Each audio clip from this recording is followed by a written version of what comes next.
Plus, Ultra presents The Grey Lodge, Friday Night Gnostic Book Club, but usually it's Friday Night Gnostic Mass. But this is a special multi part series. I said 3 parts, but I always tend to make more parts. So this will probably have more than 3 parts. But this tonight is part 2. We're doing Weizza, which is part 2 of our Sinister and Sorcerous Traditions of Southeast Asia series.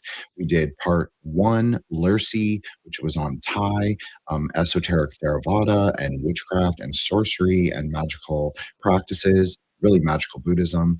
And we're going to be drawing a lot from that space. So if you have not listened to that, I would definitely recommend that you go and listen to that, so you have like a little bit of background of what are my main theses and where I want to go with it.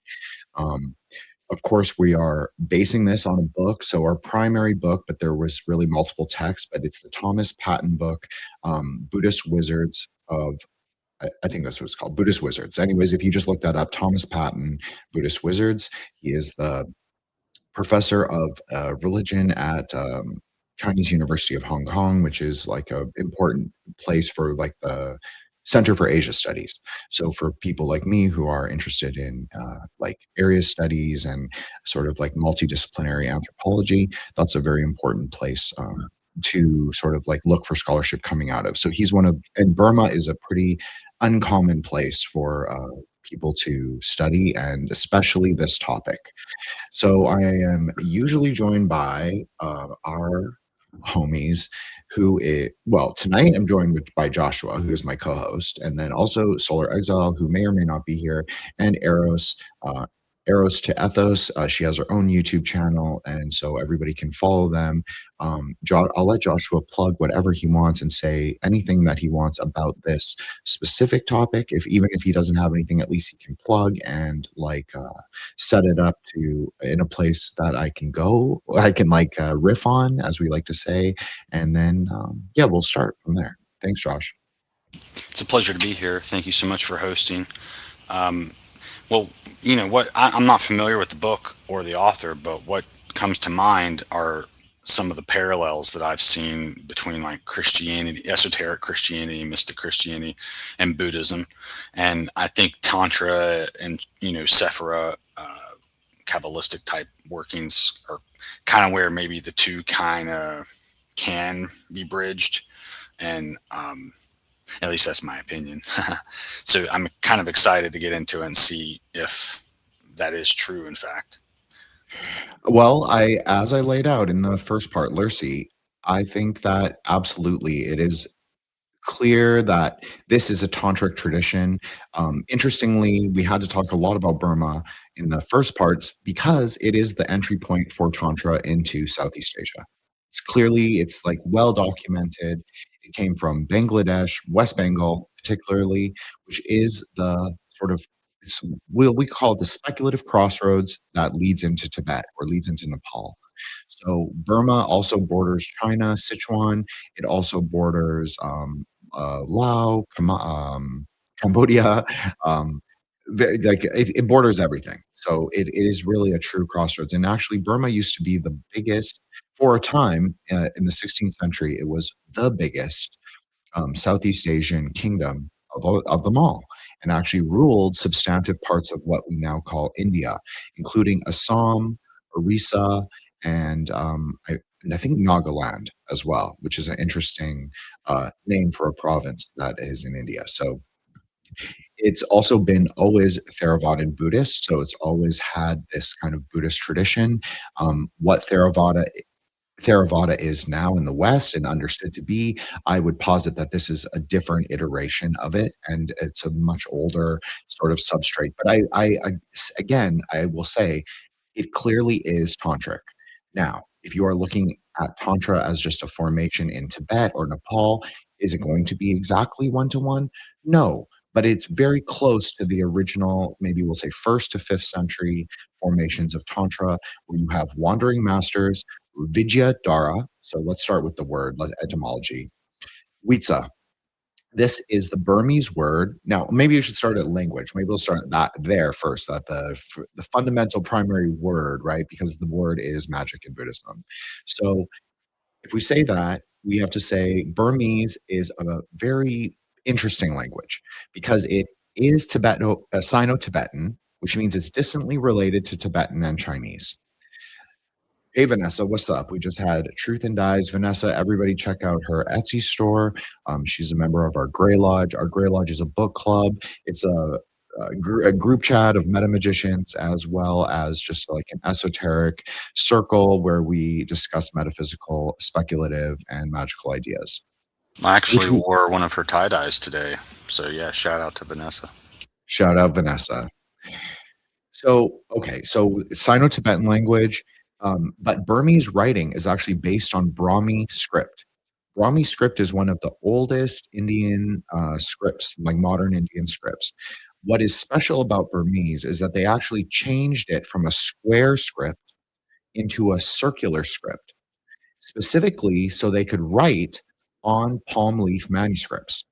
If you understand the history of Tantra, you will understand that the history of Tantra was written on palm leaf, as was a lot of the suttas, which are the sacred texts of Theravada Buddhism, but also a lot of Tantric and Mahayana scriptures as well were written on palm leaf. So it's an innovation that directly coincides with the greater conversion into Theravada Buddhism. But as I said, the multiple kingdoms that comprise modern Burma or modern Myanmar, they were all Theravada Buddhist. So you could say it's a civilization deeply tied into the history of Buddhism as well as the history of Southeast Asia.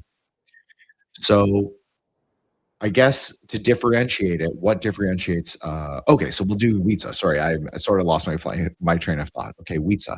So Weizza is the Burmese word. So Burmese has a lot of Pali. Pali is the language that the suttas are written in. So Pali is not the same quality in a Sanskrit conceptualization, a tantric conceptualization. Pali is not of the same quality as Sanskrit. It's a composite language.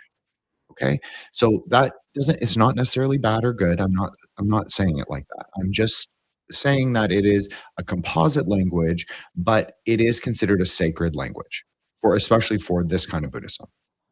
So, but a lot of the words are very easy to understand with my like like basic Sanskrit like knowledge. Okay, so I will probably use more Sanskrit, and I'll use Sanskrit predominantly rather than Pali because I'm so unfamiliar with it. But anyways, the Weizza is the Burmese word for Vidyadhara. Vidyadhara. Okay, we talked about this our first part. This just means wisdom master or wisdom scientist. Very, very common way to translate it. Vidya means wisdom, Dara means master. However, because of the British colonization of Myanmar, or Burma as it was called, they began to use the word wizard as a direct translation of Weizza. Now, some people might say that this is a sort of importation of colonialism, but there is an acute Burmese sensibility that is very anti-colonial as well as anti-Sinosphere influence. So we'll get into that later because actually is very important. The politics of Myanmar and Burma play a lot, at least the magical traditions play a large part in the politics of that region. And I think they always have. And I think this was also something that came up in the discussion of Thailand. How tied in the elite, especially the urban elite, but also the royalty, are to these kind of magical traditions. So, yeah, so they actually love the word wizard. This is their preferred translation. Even according to Thomas Patton, and I read various other books, some anthropology from the 1930s. There is Cassandra. Cassandra is our tarot, astrology, and jewelry maker. Everybody check out Cassandra's Etsy, as well as her own content. She makes her own content. So everybody check that out. And she is currently offering tarot readings. So take her up on that before that window closes. And she did happen to post on magic number 7:44 p.m. So magic. Anyways, so I totally forgot where I was, Joshua. Were you keeping track? I apologize. Well, I'll just say she makes great gifts. I gave some to my niece for her birthday a couple of months ago, and she loved them. So yeah. Anyway, I can vouch for her gifts too. I've bought from her. Hey, but I did have a joke. So I was wondering if Vanessa has ever been to Thailand, tie dye. Anyway. So you were. That's a good dad joke. But you were talking about Burma and how the stuff was. Anyway, I don't want to derail you. I don't. Oh no, I needed help with that because I sort of lost my point with Cassandra. I saw her chibi use avatar, and I just totally, you know, it happens.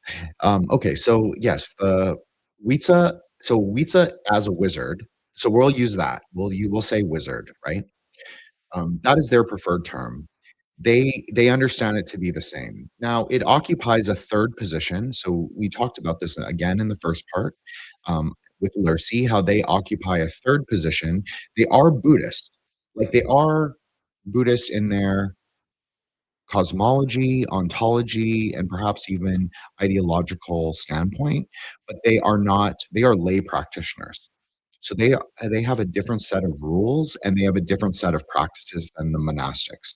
This is kind of different from like the Thai Lurcy and the Burmese Weizza. They obviously those are the similar words even. A rishi and a Vidyadhara, there's an interrelationship in the Pali, okay, with Vidyadhara. But they sort of understand it to be slightly different. So a Weizza is kind of an arahant, what we would say in Mahayana, but it's a little more like a tantric actually, like a mahasiddha. That's more what it is. It's someone who gains supernatural power through specific practices, and we're going to get into. I'm going to go practical magic on this one. At least not practical for people to do, but practical as in like we'll explain what they're doing to get to where they want to go. So basically, yes, they do magical practices and within Buddhism, in a Buddhist framework. Now, this does not mean that they do not engage with necromancy, quote unquote black magic. We talked a lot about this the last space on Lurcy as well. Like what defines quote unquote black magic in a Southeast Asian frame? This is really interesting because this has been a point of contention when we've discussed it more broadly as a group, right? So, what distinguishes it, I'll just say it again, is the use of corpse material, carnal ground materials. In this kind of Tantra, if you are a Buddhist monastic, you do not use carnal ground materials at all. Do not tame ghosts, and you do not deal with those kind of lesser spirits. However, this is perhaps why the Weizza sort of are of a paramount popularity and necessity in Burmese society even today. And you could say the popularity of the Weizza cult, we're going to get into more of the definition of what that even is, but it's actually become more popular in the last 120 years than it ever was. So they deal with necromancy, black magic, but they also deal with healing. They also deal with like money, fortune. They also deal with fortune telling, astrology. Although there is an important distinction in we like for Burmese, a Weizza can be a woman. This is very different than the Thai Lurcy. A Lurcy is only a man.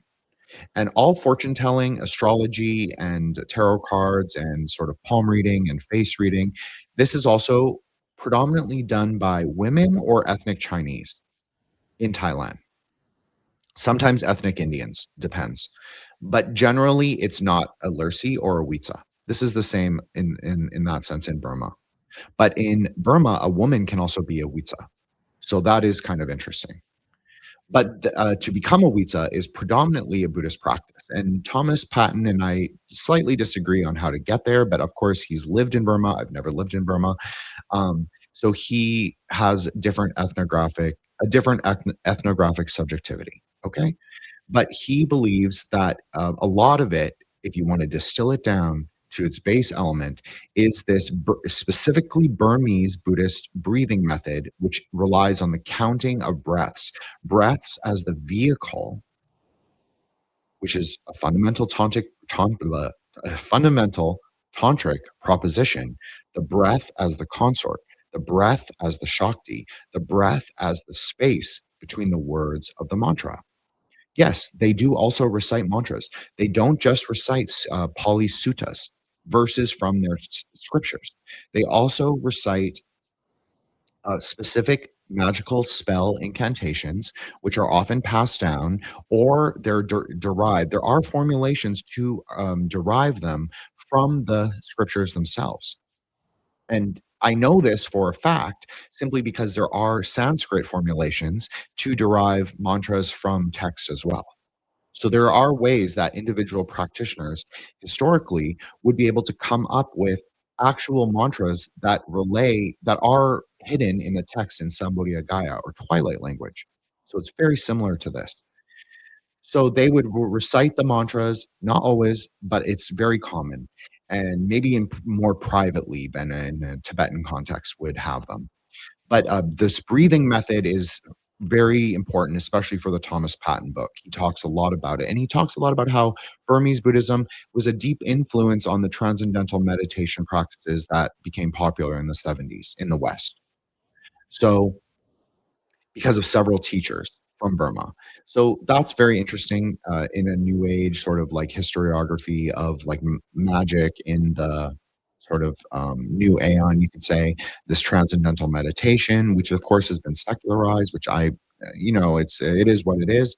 I don't really agree with that because I think that Buddhism is a complete system, especially when we're adding in this layer of Weizza or sorcery. So there are multiple other ways. So it requires a lot of discipline because you have to specialize in specific yanas or paths.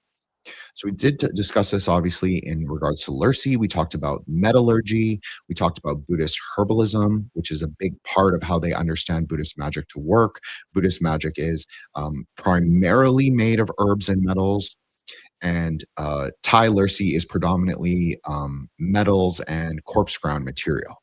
So, you have the overlap with the metallic substances, the very alchemical, very like primordial sort of metallurgical knowledge with different sort of ontological positions or cosmological positions. One is situated within the monastery, and one is situated within the quote unquote carnal ground. Now, of course, just like in Thailand, Burmese monasteries traditionally have been in charge of cremation. So there are cremation stupas also on the grounds of the monastery. So really, where is the liminal space, the border between the monastic, the sacred, and the profane? And I mean profane and not just in the desecularized or desacralized way. I mean it specifically as in carnal ground, transgressive, antinomian. Those places are the same, or at least they have an interrelationship and they also occur on the same ground, very literally. So then you will say, well, then how can they distinguish it? Well, they do. So we're going to go with their understanding, whether that is we agree with that or not. I think it's useful in this like speculative anthropological way to just look at it as a kind of their distinctions have a reason and maybe a traditional sort of framework for why they classify corpse ground materials as black magic. Okay. So basically, Weizza might view metallurgy. We talked again, discuss this a lot. A lot of this has to do with quicksilver, the sort of preparation of what we would call in Tibetan sotel. Is so important for Burmese magic and Weizza and becoming a Weizza. But in the contemporary time, people are rightfully afraid of consuming and preparing mercury, which I obviously am not suggesting in any way for people to play with or to do. We're just talking about historical practices. So that is traditionally one way. Another one is the study of everyone's favorite topic, and I think this is the whole reason why people even were interested in this series to begin with, is the Burmese yants, the magical sigil making and magical tattooing. So we also discuss this, of course, because we could not discuss it in the Lurcy section, because you often see Muay Thai fighters, both Western and Thai, ethnic Thai, covered in Thai magical tattoos. Interestingly, Burmese magical tattoos are considered to be the most powerful of all magical tattoos. So, but they're also the rarest, just like Burmese amulets are the rarest, because Burma, for a long time, has been under a military junta. Now, they did have a coup in 2020, and this will play a really important part of when we get into the factionalization of the Weizza and sort of their meta-political goals, and, like, if you want to call them the wizards of the deep state, who they are and what they stand for. But we'll talk about that a little later. First, we're going to define more specifically what a Weizza is. So, a Weizza really is, as I said, it is a wizard, but it is someone who has gained the one of the at least one of the 13 greater or Maha cities, the 13 greater powers that are found in Pali Suttas, as well as apocryphal texts, as well as Mahayana texts, as well as Tantric texts. Now, there are different lists of cities, and it's very clear to me that the Burmese do have tantric, more tantric, like aligned with like deeper tantric ideas. They have also have those, not just like the Indian sort of outer normative understanding of them. So yeah, sigil making is a big part of it. But another way to become a Witza is through spirit intercession, which is very different than Thai Lursi. So a Witza is a saint, very, very literally. They consider them wizard saints. This is even how Thomas Patton's first translator translated the Burmese word, Weizza. He said it's a wizard saint, a Buddhist wizard saint. That's verbatim from the book. And as I referenced in other books, this actually seemed to be a common understanding. So again, it relates to Mahasiddha, it relates to the Arahants of Mahayana Buddhism, but it also relates to, obviously, my show's called Threshold Saints, and this is a Grey Lodge space. So it's all in, there is a kind of interesting correlation that I find, that I'm obviously kind of obsessed with. So I thought that was interesting. So, but they're not always saint-like. So you see the character I have up on screen. His name is Bo Mingguang. Obviously, I am Chinese, so anytime I pronounce Burmese, I don't speak Burmese, so I'm going to pronounce it in just my Chinese way. But he is the most important of the wizard saints of the 20th century.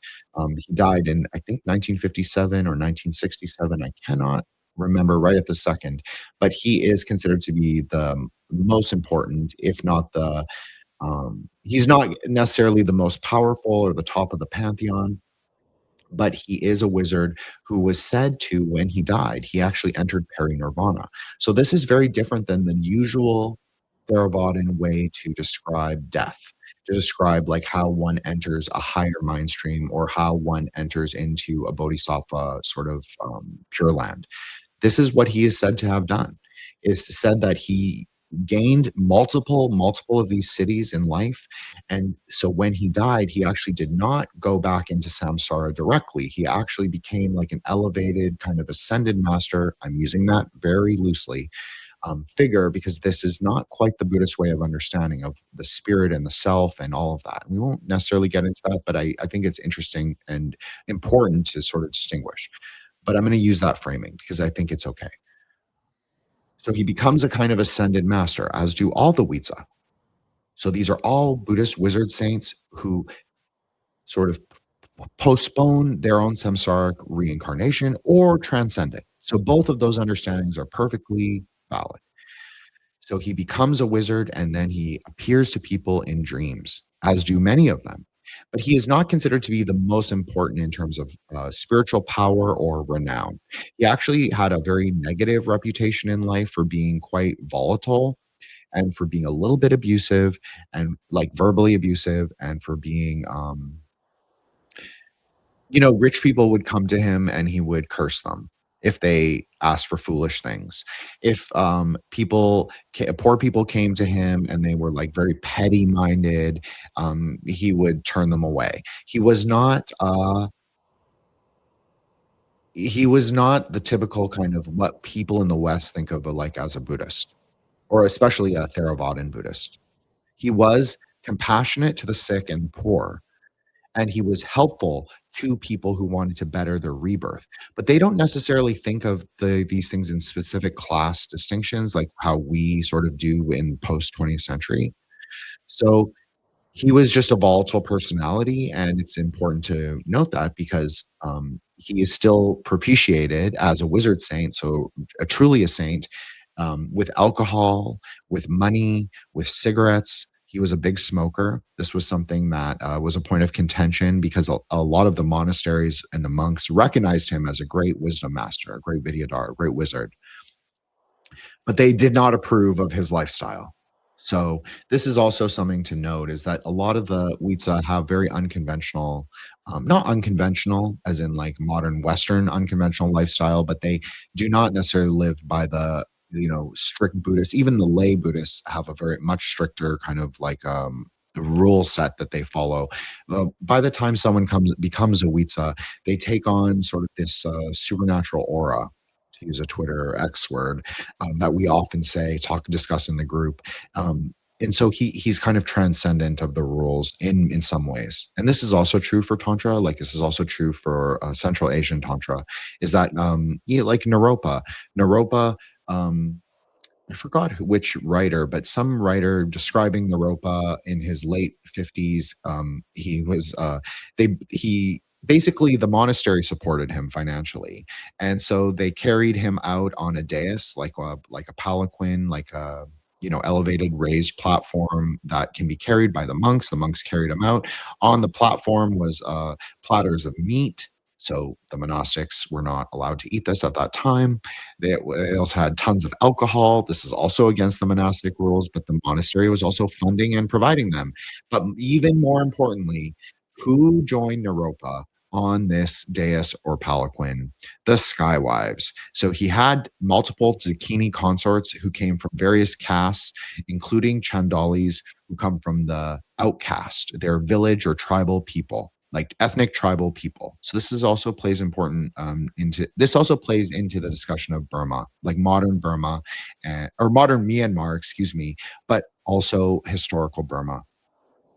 Burma is and has always been a multi-ethnic polity, as it covered a huge amount of territory, and not everyone is closely related, and not everyone is within the same Sino-Tibetan ethno-linguistic language family. But what is really interesting is that the tribal people of Burma are largely Theravadins themselves, or practice what is called Nat worship. So we have to discuss that. That is going to be a big part of tonight. What is Nat worship, and why is it not so much part of the urban Weizza tradition, but more so the tribal and the rural Weizza traditions?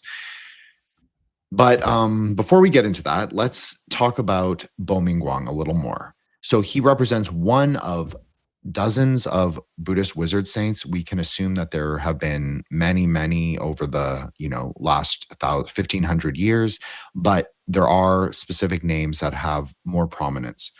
But as I said, the cult really, really, really took off as specifically a Weizza devotional cult, meaning devoted to the Weizza themselves, not just to the Buddhist tradition of becoming a Weizza, like not just the practice of magic, but actually the veneration and enshrinement and elevation into the pantheon of these Buddhist wizard saints. So direct intercessory, sort of a direct intercessory cult, where they are able to come to people in dreams.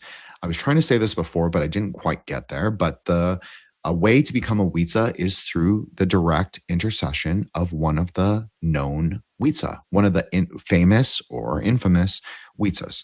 So a lot of people will say that they are mediums of a specific Weizza. Bomingguang is just one, but there are multiple others, of course. And or they will say they received direct teachings from him in a dream, or they were said to were told by him an apparition to go study at a certain temple or make a pilgrimage to a certain temple. Or he sometimes heals illnesses, and then he will say, you have to now become a Weizza. So this is very common. If you've read any Joseph Campbell book, it's like a very common, like the sort of healer's journey, the shaman's journey. It's very similar to that, but it's a little different because instead of it just being a do what you will or do as you want path, it is very much about doing the specific Buddhist practices that can get you there. So this also goes back to the point that Joshua made at the very beginning about the relationship between Tantra, Kabbalah, and all wisdom traditions. So if you've listened to the Grey Lodge and all of our other series and all of our other spaces, you will know that I do believe that there is a axial or primordial magical system or wisdom science. I would rather call it wisdom science. And it comes from Central Asia. So if you imagine Central Asia as sort of emanating these spokes or rays on a wheel that is always constantly in motion, and the rays represent actually knowledge rather than anything supernatural necessarily, it makes sense. And if you look at Burma's location and where Burma used to rule and how big the kingdom is and how much territory it occupies still, and what an important sort of geographic positionality.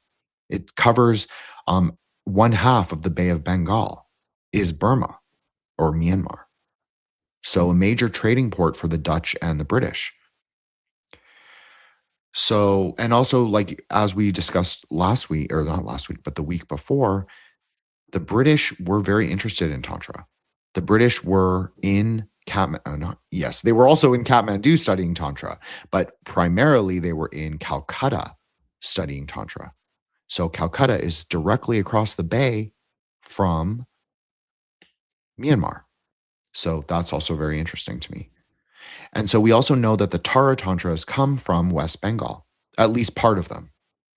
So you're going to say, well, Theravada doesn't really have the same goddesses or any goddesses. Well, this is where we have to get into Nat worship. Who are the Nats?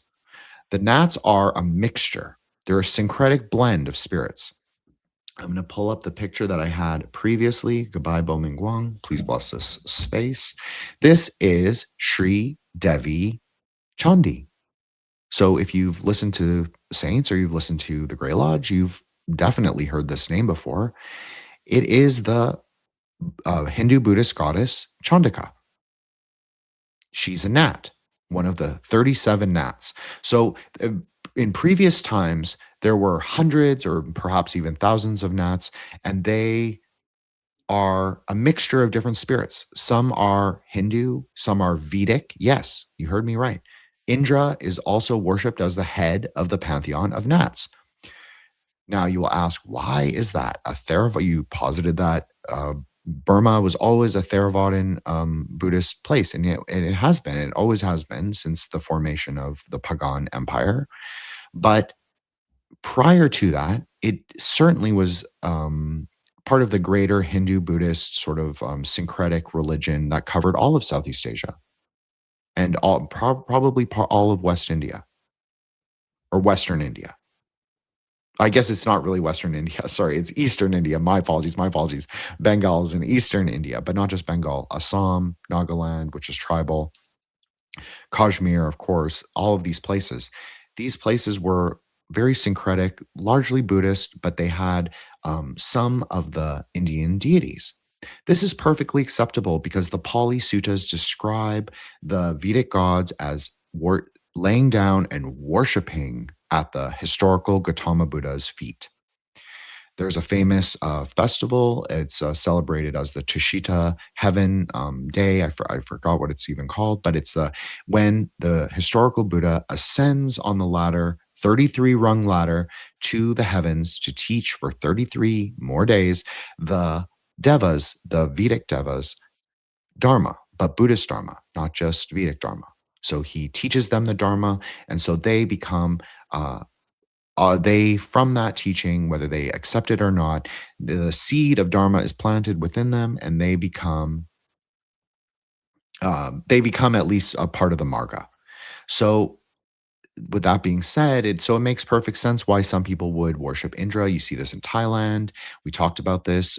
Brahma, Ganapati, Rahula, all of these figures, like the mixture of Puranic, Upanishadic, and Vedic figures. So Chandika is not necessarily a Vedic figure at all. In fact, she's not. She's an Upanishadic figure at oldest, but she probably represents the oldest kind of Hinduism. So what we now call Hinduism is best the oldest version of which the oldest practical version, meaning that the temples that worship Durga or Chandika, because that's both, but one name has a deeper significance.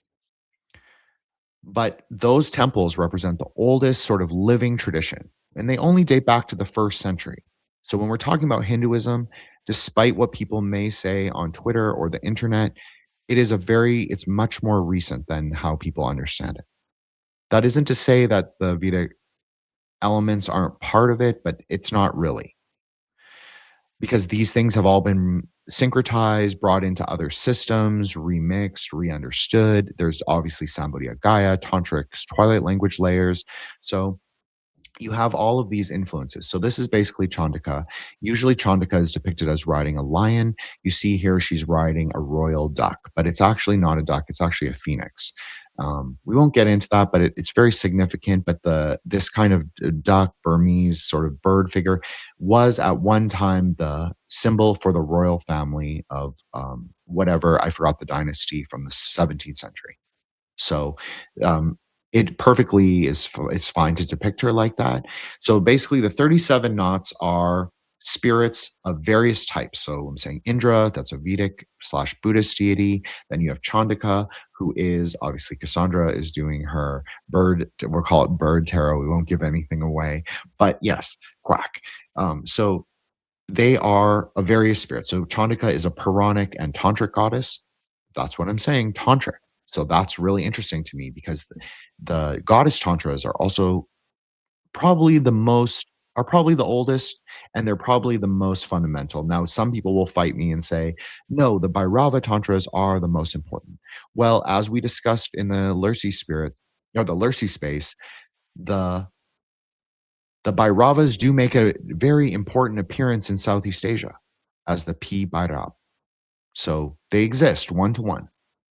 Now, the traditional continuity, is that the same as the Indian traditional practices? No, but you have to also admit that the Indian practices of the Bhairavas died out. So, anyways, so going back to the knots. So, some knots are actually mountain spirits, and some knots are actually household gods. So, meaning that, like, the god of the hearth, the god of the kitchen, the god of like the latrine, the god of the god of children. So, like, minor gods, minor village deities, kind of animistic gods. Some of those are gnats.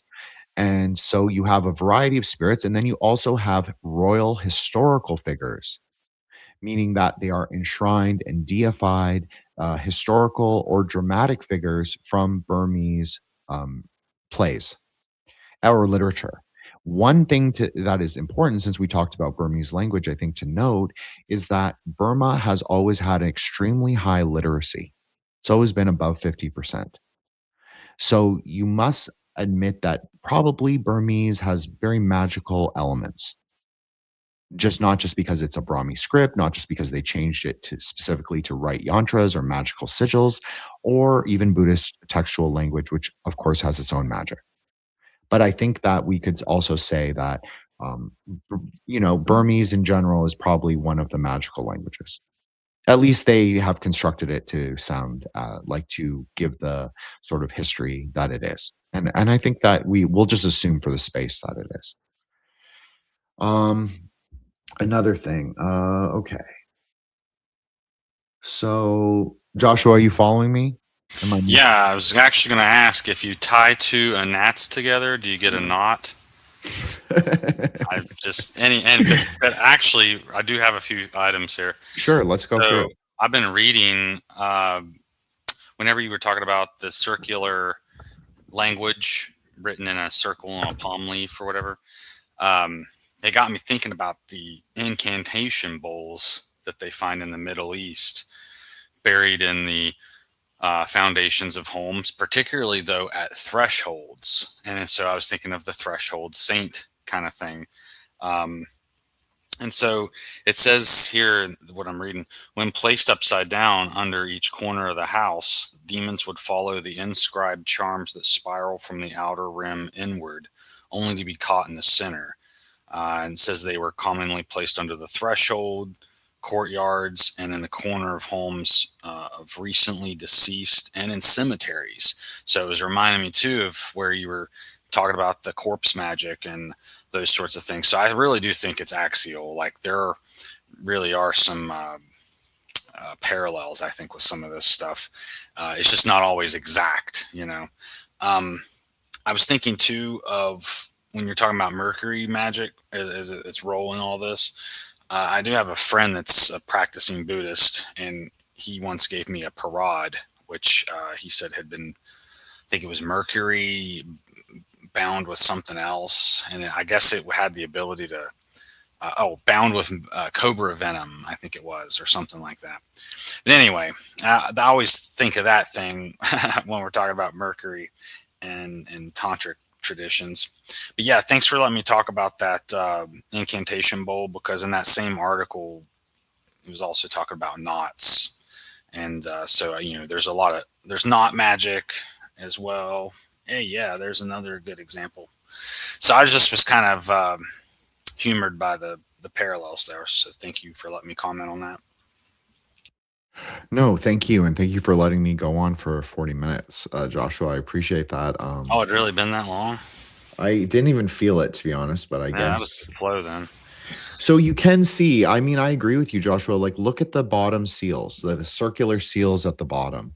Those do look very much like Pentacles of Solomon. I could pull up various Pentacles of Jupiter that look very similar to the last two. There's one that even the one on the end, there's a pentacle of the sun that is broken into like an iron cross. That looks very similar to me. And of course, Hebrew is a magical language. So of course there is a similarity. They're obviously understanding the word as foundational, as primary, as magical, as a vehicle to carry forth invocation, evocation, surgical. Although Buddhist doesn't, I try and use post surgical to describe Buddhist magic, but I know not everybody really understands what that means. So I think that it's important to just say that it's not necessarily dealing with magic, and not necessarily dealing with spirits in the way that a Western magician would understand. But this is actually a yant that they would use in anti-colonial wars. If you've ever heard of the Boxer Rebellion in China, they would use Maoshan magic, which is a kind of southern Chinese magic, so maybe even more closely related to Burmese yantra traditions. But they would write sigils and seals using Hansa Chinese script on vests made of yellow mulberry fabric, sometimes silk. And they would use it to protect against bullets. So this one is to protect against being mortally wounded in war. So it's like a vest, kind of like a Mormon undergarment. Very similar to that. Dude, I was thinking about that. And also I was reminded of the myths surrounding George Washington, how they said that he was bulletproof and the bullets would never hit him. And so he was so, the natives were so awe-inspired by his seemingly invincibility. But yeah, maybe he was wearing a tantric garment underneath. Well, why not? Why can't we posit that they were? We know that they were members of various Hellfire clubs, of the Freemasonic orders, and this was before like very rational Freemasonry, right? Like as a Freemason yourself, like you kind of know about this. Yeah, I mean that's where if anybody had that stuff, it would be them. I guess you're right. So yeah, that is possible, and he's high ranking, right? So he was like head of a lodge and everything, and head of the country. So. And as a colonialist, he would have had ties in, because I was thinking of how the trade relationships between these places and how culture exchanges between them. So I think that maybe when we see these parallels, it could be because of the tributaries, if you will, of culture that flow in and out, across the borders. Well, that's a really interesting point, and we're going to save that. We're going to return with a V. We're going to return to that point of colonization because that's a big. I think I could probably go on for 40 minutes just on that topic alone. I won't, but we're going to revisit that. I'm just going to finish quickly the gnats, and I want to tie in the idea of incantation bowls because I thought that was a really excellent point. So, as I said, the gnats were. The list was condensed. So you see this a lot in magic. You see this with the Goetic spirits. You see this with the Jewish angelology lists. They were often huge at first. Like when they first appeared magically in wisdom literature, the lists were extremely long and sort of rambling and not necessarily deeply corresponding to, like, it wasn't neat. It was like I've called it before on the spaces, like low IQ syncretism or low IQ correspondences. I'm not saying that the original scripts are low IQ. I'm not even jokingly saying that. I'm saying as they were the first iteration of this sort of reoccurrent, that's what we're going to say, reoccurrent axial knowledge, they were not neat.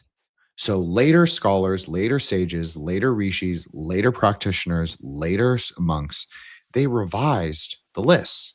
So a famous Burmese king, this is going to be an important discussion, like what is a king in the Southeast Asian context? It's much more similar to a wizard king, like a Platonic wizard king, than to any kind of conceptual idea in the West, maybe outside of England, where the king was possesses a kind of divine power through God. But this is not quite the same thing because these are invested with the power of the spirits, so the gnats, but they're also, because they're Buddhist, they're also invested with a higher power that is self-cultivated. This is the big difference between Asian magic, I would say, if you want to. I don't like the East-West dichotomy. I think it's a little art-hard. I'm just being honest. Hard R. Because as Joshua said, I think that the fluidity and the cultural sort of trade routes and the conceptual barriers that we sort of create for these places to interact, I think is a lot more dynamic than we give credit for. That's just my personal opinion. But the Asian magic, if you want to say anything about it, it has a lot to do with self-cultivation. This is true of Taoism. This is true of Buddhism. This is true of Tantra, whether it's Indian Tantra or Buddhist Tantra. This is true of all basically magical traditions in Southeast and East Asia, is that requires cultivation of the mind. It requires praxis of the body, of doing something, of meditation. Number one, as I've always said on this space, I've always encouraged everyone to pick up meditation because that will be your primary seat, ground, practice of magic, whatever you think that is. So there was a famous king in the 17th century who was said to possess all the powers of these knots. He realized that what had been added to the knot list over time were not just beneficent spirits useful for the state ritual worship, like to maintain the kingdom. He realized that various demons, various sort of negative entities and maybe even foreign gods had come into be worshipped. And when I'm saying foreign gods, I'm not necessarily talking about any deities that people would know about, but I'm more referring to tribal deities. Headhunting, like there's a lot of Karans. We actually have a friend of our, well, he's not a friend of our group. He is part of our Grey Lodge, Leo, who I also think is my friend. So he is a half Karen, and so they had a very ferocious cannibalistic headhunting culture at one time. And so their spirits would likely sort of represent their values, right? And you also have to think that Burma, even in a tantric, like a Central Asian tantric conception, was called the Naga land. So the place where the Nagas dwell. Obviously, Burmese pythons, everyone who knows me knows I'm much more like Indiana Jones. I absolutely hate pythons. I hate snakes. I don't hate cobras, and I don't hate any Ophiophagous snakes. I'm fine with that. Snakes that eat other snakes, like very Moses. I'm very cool. I like black snakes from the south because they eat other snakes, especially poisonous ones. And cobras in Asia actually eat a lot of pythons and monitor lizards. Nagas often take expression as cobras, and that's the primary species of naga. But nagas can also take, there are subspecies of nagas that take python form, crocodile, and monitor lizard. These ones are considered to have much more spiritual power in the material world, whereas cobras are considered to be the kings of the nagas, the rulers, and they have much more spiritual power in the subtle world, the world of the spirit. Okay. So he realized that the grouping of knots had become sort of outrageous. So he condensed it down to 37. Of course, this is a magic number, three. So you could say it's 777. You could say it's 37, which is 10. 10 is the Buddhist sort of resolution to the paradox of numbers, the one and the zero. Zero, again, I've said this many times, is not nothingness, but it actually is the zimzum, the potential, like a womb. It is the expansion and contraction of the infinite, of the universe.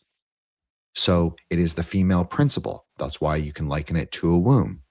So the zero is never nothingness, especially in a Buddhist context, especially in a tantric context. So 37 is a very magical number, just in general.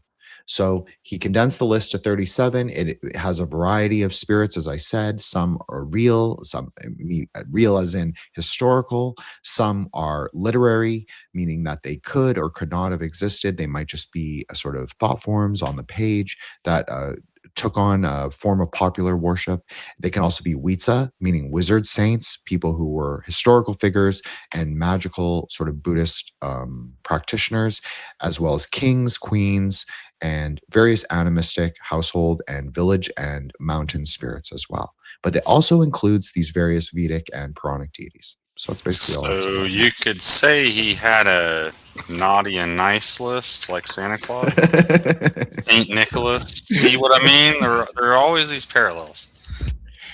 Well, okay, so that's honestly it's a good example, Joshua, because I knew you knew it was, but it's a good example because it does show that the kings in these kingdoms play a hugely important role in religion and how it is institutionalized and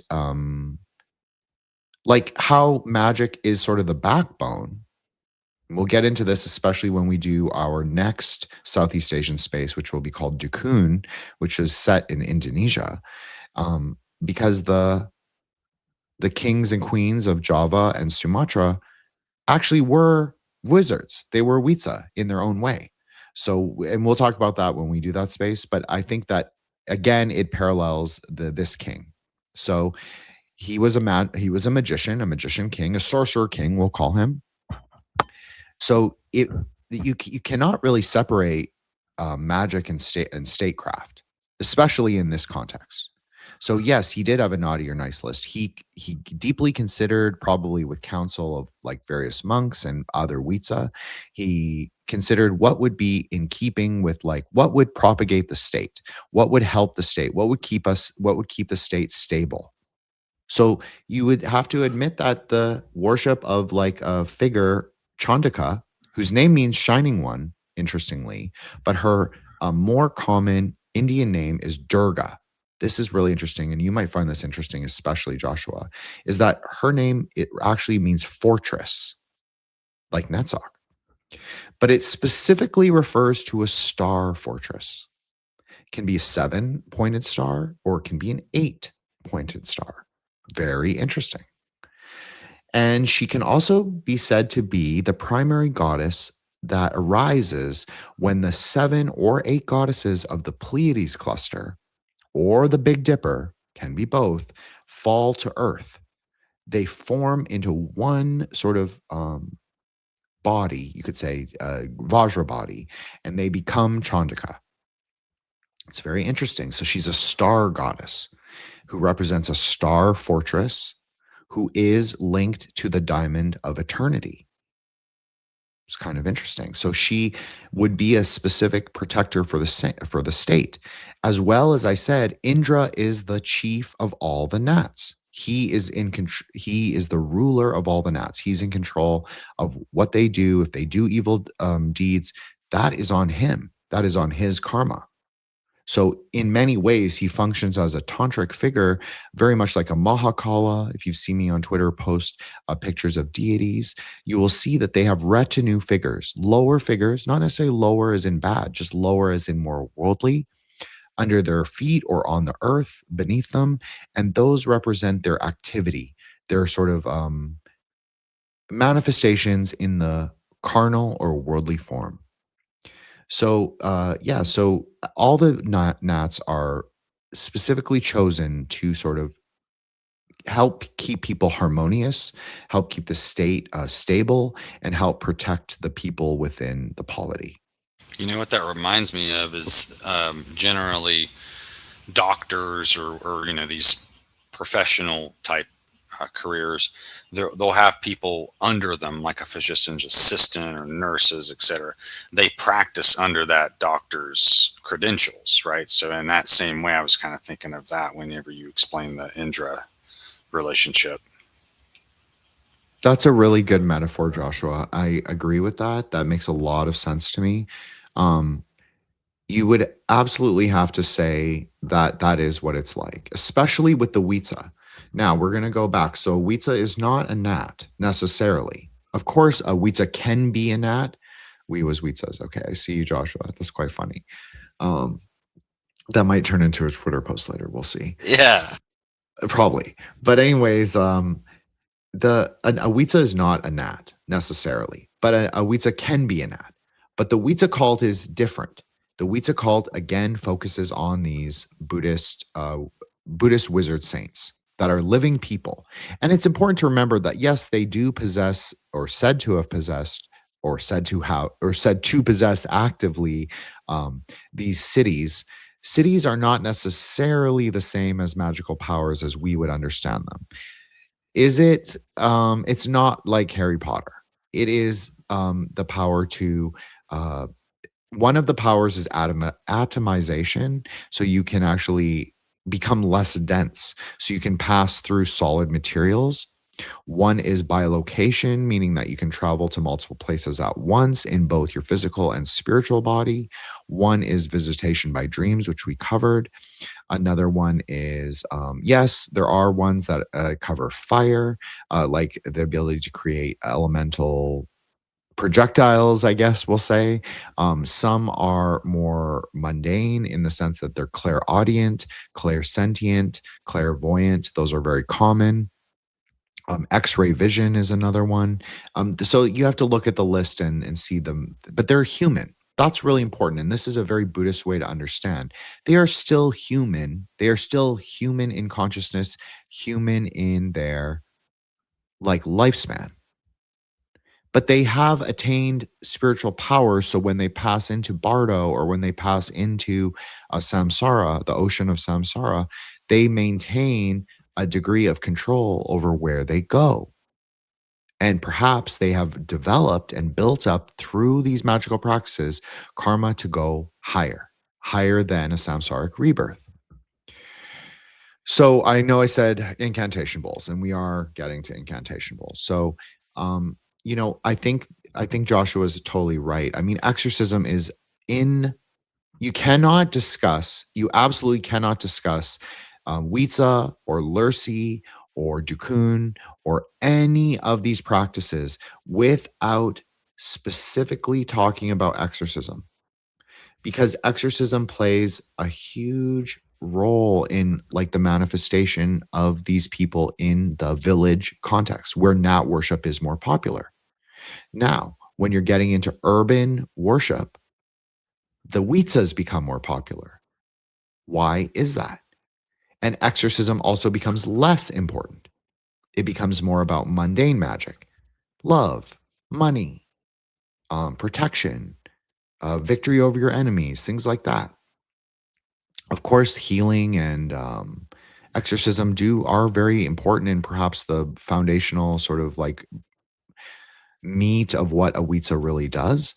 But I think, once you're getting outside of the village context, a lot of the things that are ascribed to spiritual illness become psychologized. Now, it's really important that Burma has resisted colonization in the last 50 to 80, I think 80 years. So they were formerly ruled by the British, but they had, interestingly, this is actually really interesting. I always found this interesting in university. When Burma was occupied during World War II, they were occupied by the Japanese. In fact, they, unlike other Asian countries, now this is not all the same. This is also the same. I mean, it's not this. A lot of the times the Japanese were reviled as the new colonizers. It's a very common Chinese way to frame um, Japanese occupation. And that is true for the, places that were predominantly Chinese or largely ethnic Chinese. Of course, Burma is there's a lot of Chinese Burman, like Burmese who are ethnic Chinese, tons. And in fact, they comprise a lot of the royal family. And as we discussed last time, um, there is no modern nation state really without the Hokkien, Hakka, and Cantonese traders. There's no modern Thailand. There's no modern Cambodia. There's no modern Laos. There's no modern Burma without the sort of Chinese ethnic and financial influence. So to say that it's unimportant is wrong. But in Burma, they were in a unique position that they hated the British so much that the Japanese were sort of viewed as liberators and they were welcomed. And this is also true in Indonesia, actually. So, yeah, they viewed the Japanese as liberators. They said, okay, we're throwing off the yoke of the British. Now, China was undergoing its own revolutionary politics at the same time that this was happening. They did not want that either. This is something that I think is really interesting, and it directly ties into Weizza. So this is exactly when the Weizza cult was really really fomenting. It was part of that revolutionary anti-colonial politics, but it wasn't just anti-colonial against the West. And it wasn't even anti-colonial against the Japanese, interestingly. It was anti-colonial against the Chinese. They did not want, and this continues up till contemporary time, they did not want to be part of the Sinosphere. They did not want to be part of the communist bloc.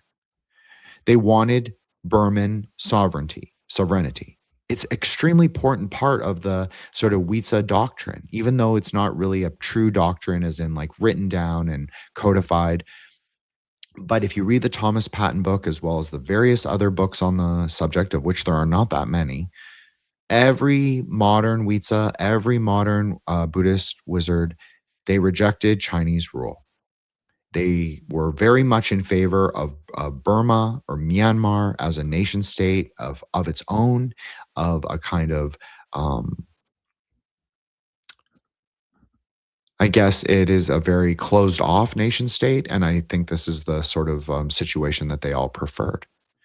And this is also interesting because in our early Grey Lodge days, of which Joshua, of course, was part of, we talked a lot about how maybe the metaphysics of the kingdom, whatever you understand that to be, but the Malkuth is at best and at most founded along the continental lines or the lines of a kingdom, the borders. And you cannot really control outside of that. So I feel like this is a Kabbalistic and maybe wisdom science thing that is perennial or primordial or axial that comes up a lot. Like, how much can you control? Where is your sphere of influence? Where is your sphere, like your locus of control? So, well, if I may, Joshua, go ahead. Absolutely. I'll just interject real quick by saying, like, principalities and things like sometimes the spirits have like domains of control, and so maybe there's an aspect there to take into account, like when limitations of Malkuth come into the picture. I love how you put that, limitations of Malkuth. I think that's a very, very good way to put it. Because what are the limitations to Malkuth? The limitations to Malkuth are really the cartographic boundaries that we draw, but cartographic boundaries are often not arbitrary, which speaks to something else that you're saying, sort of the spirit's areas of control. Like I said earlier, A lot of Tantra, Central Asian, Tibetan Tantra, looks at Burma as a Naga land, a place for the snake spirits. Now, of course, as I said, they have various, and very important Naga cults of crocodiles, pythons, cobras. The Naga cult is impossible to get away from. I even used image of it um, as the title card for this episode. So, um, maybe the Nagas are constricted to this like area, which spans a huge, like Burma's a big country, and it's largely mangrove and largely jungle. Interestingly, I think something it doesn't necessarily go along with what you said, Joshua, but it does is something I wanted to bring up, and maybe you'll find like something interesting in it, and you can riff on it. There's a story about Crowley actually sailing into Rangoon from India. And as the story goes, he rented a donkey and traversed his way through this thousands of miles of jungle to reach into Sichuan in China. Now, if you understand the actual history of the region and the cartography of it and the geography, this is almost certainly fictional. It would have been impossible for him to do it. He would have not have been able to do it on his own. The jungle is one of the thickest in the world. Like it's almost like entirely unexplored, especially then. It's also the region of the Golden Triangle where they still grow tons of opium to this day. Very important, and it's an important resource for the junta. And it's part of why Burma has always retained such a strong degree of isolation, because a lot of the, like the US and China kind of respected that Burma has a claim, the largest slice of the pie to the Golden Triangle, because that's mostly in Burma. Of course, it's partly in China, partly in Thailand, partly in other countries, but the Golden Triangle is largely in Burma. So there's an interesting kind of weird parapolitical, maybe magical story about him traveling through this impassable jungle with giant snakes. And when I say giant snakes, I mean giant snakes. Like they're huge, like massive. Like there are pythons that are much bigger than the biggest crocodile you've ever seen. So we're talking about things that could easily eat a person and a donkey and no problem. So for this, like a white guy, from the UK who's like chubby and a drug addict and sweaty, I just don't see it personally. Like this is a malarial area. This is a dengue fever area. This is a yellow fever area. No pun. I just can't imagine him doing it. This overland route to China, which takes 3 months, by the way. So again, there's a lot faster routes. Why wouldn't he just go to Thailand or go to Vietnam? There was a train from Ho Chi Minh City. The French built it that went into, I think, right on the border of China. So there was a lot easier ways to do it. I think this is a bit of parafictional or metafictional story, magic making, mythopoesis, etc. But I think that also speaks to the idea of like, what is the nature of Malkuth and what are its limitations? So you have to say that partly what Burma is, because it's a mangrove is a swampy place. There's the swamp is always tied into this primordial ground, this primordial land, sort of the place where we arose, as from if you want to believe like a apocryphal story, we arose as like a slimy swamp things, and we became human over time. So it's usually set in a swamp, and certainly this is the part of the Gnostic story, the primordial grandmother, the Chandika before she is Chandika, she arises in a swamp, the primordial swamp. So a mangrove is not quite a swamp, but it's close. What came to my mind as you were talking about that is how some cultures associate, like I saw a little whirlwind of air the other day, like leaves and stuff. A lot of people would see that as like some type of air denizen or spirit, right? Water springs and where water's churning, those sorts of things. So I think maybe there's something to why we our cartography, as you said, those boundaries, those natural boundaries of rivers and mountains and things like that are where you find concentrations of these dakinis, if you will, for lack of a better word. And maybe that's where they live, and they kind of ward off us in a sense. So whether we're really aware of it or not, in a sense, that could be true. Well, absolutely. I mean, I agree with you, 100%, Joshua, 110%. Is that there clearly are spaces that are occupied by spiritual forces. This is even the story of Tibet, like when Madame Blavatsky said she went into Tibet, if you understand the Tibetan sources, it was impossible because it was very much impassable because an evil spirit, so she isn't necessarily evil. In fact, she's Chandika. So she is actually the spirit that we're looking at, depicted very differently, depicted very ferociously in a Tibetan context. But she guarded the kingdom of Tibet, and that pass between Nepal to Tibet was always covered in a very dense fog, as well as accompanied by storms, and hundreds, if not thousands, of people went missing. Now, sometimes the British did attribute this to certain cult activity from Kashmir or from West Bengal. Obviously, the Thuggee comes to mind. I'm not quite sure how historical that cult actually was, or if it was very historical. I'm not sure. There's a lot of speculation. I think it's a largely sort of mythopoetic story, taking real elements, things that were actually real, mixing them in with British sort of, we'll call it British empirical sociology. So if you even if you just have a basic idea of what sociology is, or you don't really know what sociology is, very, very, just to reduce it down, and maybe this is basal, and I know that people who have sociology backgrounds will no, a lot of them know, but some of them will be a little upset with me, but that's fine. Sociology was invented by the British in India to facilitate ruling over diverse populations. So you have to sort of think that sometimes, well, okay, magic is often contained in narrative and contained in beliefs, meaning the more people believe in a narrative frame or a narrative angle, the more power that story holds, whether that story is true or not true. So that's what I'm kind of saying about the Thuggee, is that Well, whether it is true or not true, it describes something that was happening.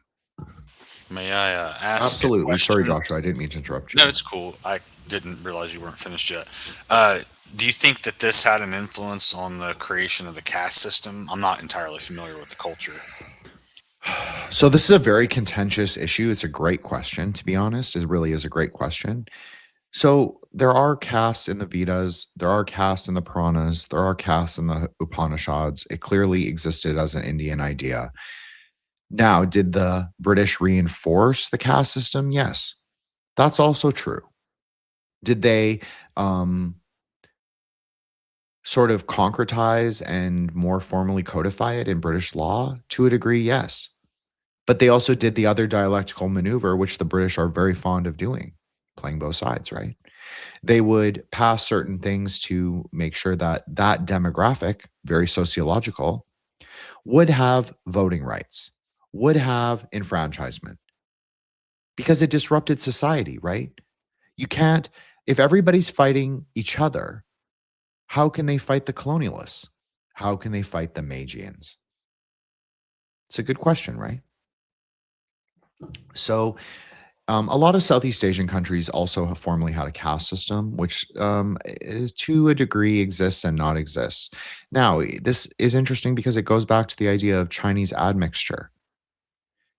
If you are mixing in mercantile, ethnic, foreign DNA into the elite population, well, China never had a caste system. So these people don't have a caste positionality except for being Merchants. Merchants are just a middle caste. They're not particularly high and they're not the lowest. So this obviously also disrupted the sort of at least Southeast Asian caste system. But again, because Burma was ruled by the British, you would expect to see certain demographics elevated over the others. So this comes back to the question of like modern Myanmar versus Burma. So the name Burma actually refers to the majority population, which is about 65% of what is contemporary Myanmar, are Burman ethnicity, Sino Tibetan, directly related to Tibetans and distantly related to ethnic Han, ethnic Chinese. However, again, because of this more recent influx of actual Chinese ancestry, meaning like 2 generations or shorter, into these elite populations, again, you are looking at like a rapidly changing sort of face of what a modern Burmese person looks like and is.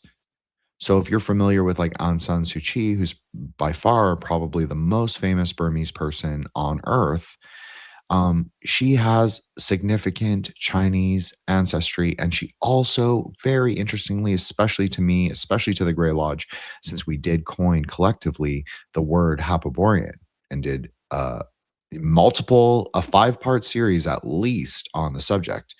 But she has Eurasian ancestry as well. And this is also part of British colonization of Southeast and East Asia. It's very different from India, although, of course, because I am a bit of a Hafaborian scholar myself, like I love the, historical mixed race communities. I think that's a very interesting place of inquiry. I always have, is that there are Anglo-Indian, Anglo-Sri Lankan, and, various other British admixture populations, British Creoles in Seychelles and Mauritius, and et cetera, of course. But the Anglo-Burmese, which are Hapa, like me, kind of, except that they're Hapas who marry other Hapas. So their kids are Hapa, but they're not really Hapas. They're Burmese, they're Burman, but they're Anglo-Burmese. These were the ones who became the higher ranking people within the social structure. So I feel like maybe I sort of meandered into that topic, but I feel like it's interesting just talking about like ethnic Burma, ethnic Burmans versus the sort of tribal, outcast, rural population who are a lot more brown, just to be honest. So I think it's like an interesting note about caste and like ethnicity and race and religion. But of course, it is a largely esoteric Theravadan society. And I would say it's still esoteric Theravadan, even though some people would posit that esoteric Theravada has died out because largely it's much more, it's not really underground. And we discussed this again in our Lurcy episode. It's not really underground. It's a multi-billion-dollar industry. Thai amulets, Thai yantras, Cambodian yantras, Cambodian amulets, Cambodian tattoos, all of that. That's a Burmese everything. It's all very, very important to Asian culture, pan-Asian culture, not just Southeast Asia, but just Asia in general. This is like the, you want to talk about like a sort of industry that nobody talks about, the magical Buddhist industry of Southeast Asia it's a huge economic importance for people at every rung of society. You could say that in a way, magical Buddhism transcends caste and even ethnicity. So the Weizza of urban Burma also have these kinds of like links. They're not necessarily Anglo-Burmese, or they might even be from villages or whatever, but they are predominantly Burman, so part of the ethnic majority. They also all have, or the majority of them have, ethnic Chinese ancestry, maybe distant or maybe more recent. And some of them do have Eurasian ancestry as well, like 1 or 2 ancestors. I'm not necessarily saying they are Eurasian. I'm saying that they have an ancestor, just like I have. One of my grandparents has a Eurasian ancestry. but doesn't mean that themselves are Eurasian, sort of like Bruce Lee. He's not really Eurasian, but he kind of is. Um, so it's like that. So I think that you're also looking at like a very modern kind of polity that is evolving. And so I think the magical traditions evolved. But okay, so we'll go back to this idea of like Japanese colonization. So they welcomed the Japanese, kicked out the British. They didn't want the Chinese. And so they sort of the early founders of modern Myanmar um, gathered together a sort of council of Weizza, council of wizards, Buddhist wizards, as well as high ranking monks who perhaps were also Weizza or just magical people in and of themselves. And they decided on various changes to the country that they would be able to maintain their sovereignty and stability. One of these things was actually to change the name from Burma to Myanmar. So you want to talk about like how much influence these magical practitioners, the wizard saints, had over what is a contemporary um, nation state. They suggested to change the name, and they did.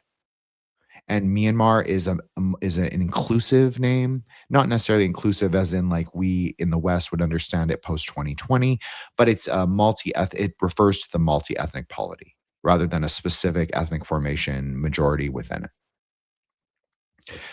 So there are various other things, like in 2017, a group of Weizza also suggested to the military junta to change the direction of the side. Well, okay, the military junta felt the country was going in too much of a left wing direction because nominally it is a kind of socialist republic in a way, but it's really it's its own ideology. It's kind of North Korea in a way. It's not similar to Juche, but there's elements of it that are indigenous, we'll call it. Okay, so they felt like the country was going in too left wing a direction, and they actually, on the advice of various Weizza and fortune tellers, now there's a distinction here, which we're going to get into, but they changed the side of the road that people drive on. They changed from the left side, the British way, to the right side, the American way, because they said it would actually tilt the politics of the country to the right. Very interesting. Now, as I said, a Weizza is not necessarily an astrologer, and they aren't necessarily a fortune teller. There is overlap, of course. Some Weizza do practice tantric, well, I'm calling it tantric astrology, but it's really about sigils and invocation of the lunar mansions and like making the yantras. Okay. Whereas sort of regular Burmese astrologer, again, they're ethnic Chinese or ethnic Indian, or they're a woman. They are practicing more Indian kind of Jyotisha, kind of regular astrology, excuse me, or Chinese astrology, which is more lunar based. So they are not necessarily practicing the same. Their wisdom science is more public. So this is really important because you see this a lot, like the amount of sort of gravity and importance that the Weizza and like even the fortune tellers, though, like I'm saying that they're not the same as Weizza, and they're certainly not, but they're given a high degree of respect. But this also can be a problem, right? Because you have Weizza who become very attached to certain, like they're patronized by certain well-off members of the junta. Well, there's factions even among the junta. That's what's really important and really interesting is you have pro-Chinese factions, like Chinese influence factions, and pro-American faction. Among the ruling junta itself, you have a division. So this also happens among the Weizza. You have Weizza who take the position of being pro-America, and you have the position that some Weizza are pro-China.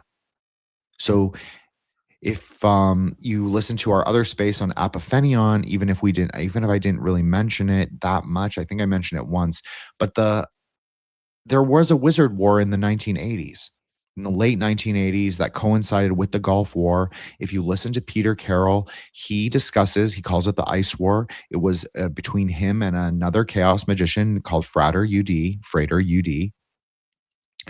They had this ice war where they were sort of gathering in dark circles in London, and obviously Tracy Twyman does come up in like the later iteration of this sort of ice war. But you have these kind of meta-political groups of wizards who were fighting supposedly on the astral plane or on the hyperspace kingdom. That's more my language. Um, in these kinds of webways, they were having psionic battles, influencing the way the war was both understood by the general population, so a kind of quote unquote mind control from these wizards, but it's not really. It's more narrative framing, more using writing and fiction and metafiction all blended together. But there is a psychic and a psionic component, at least if we believe what Carol said.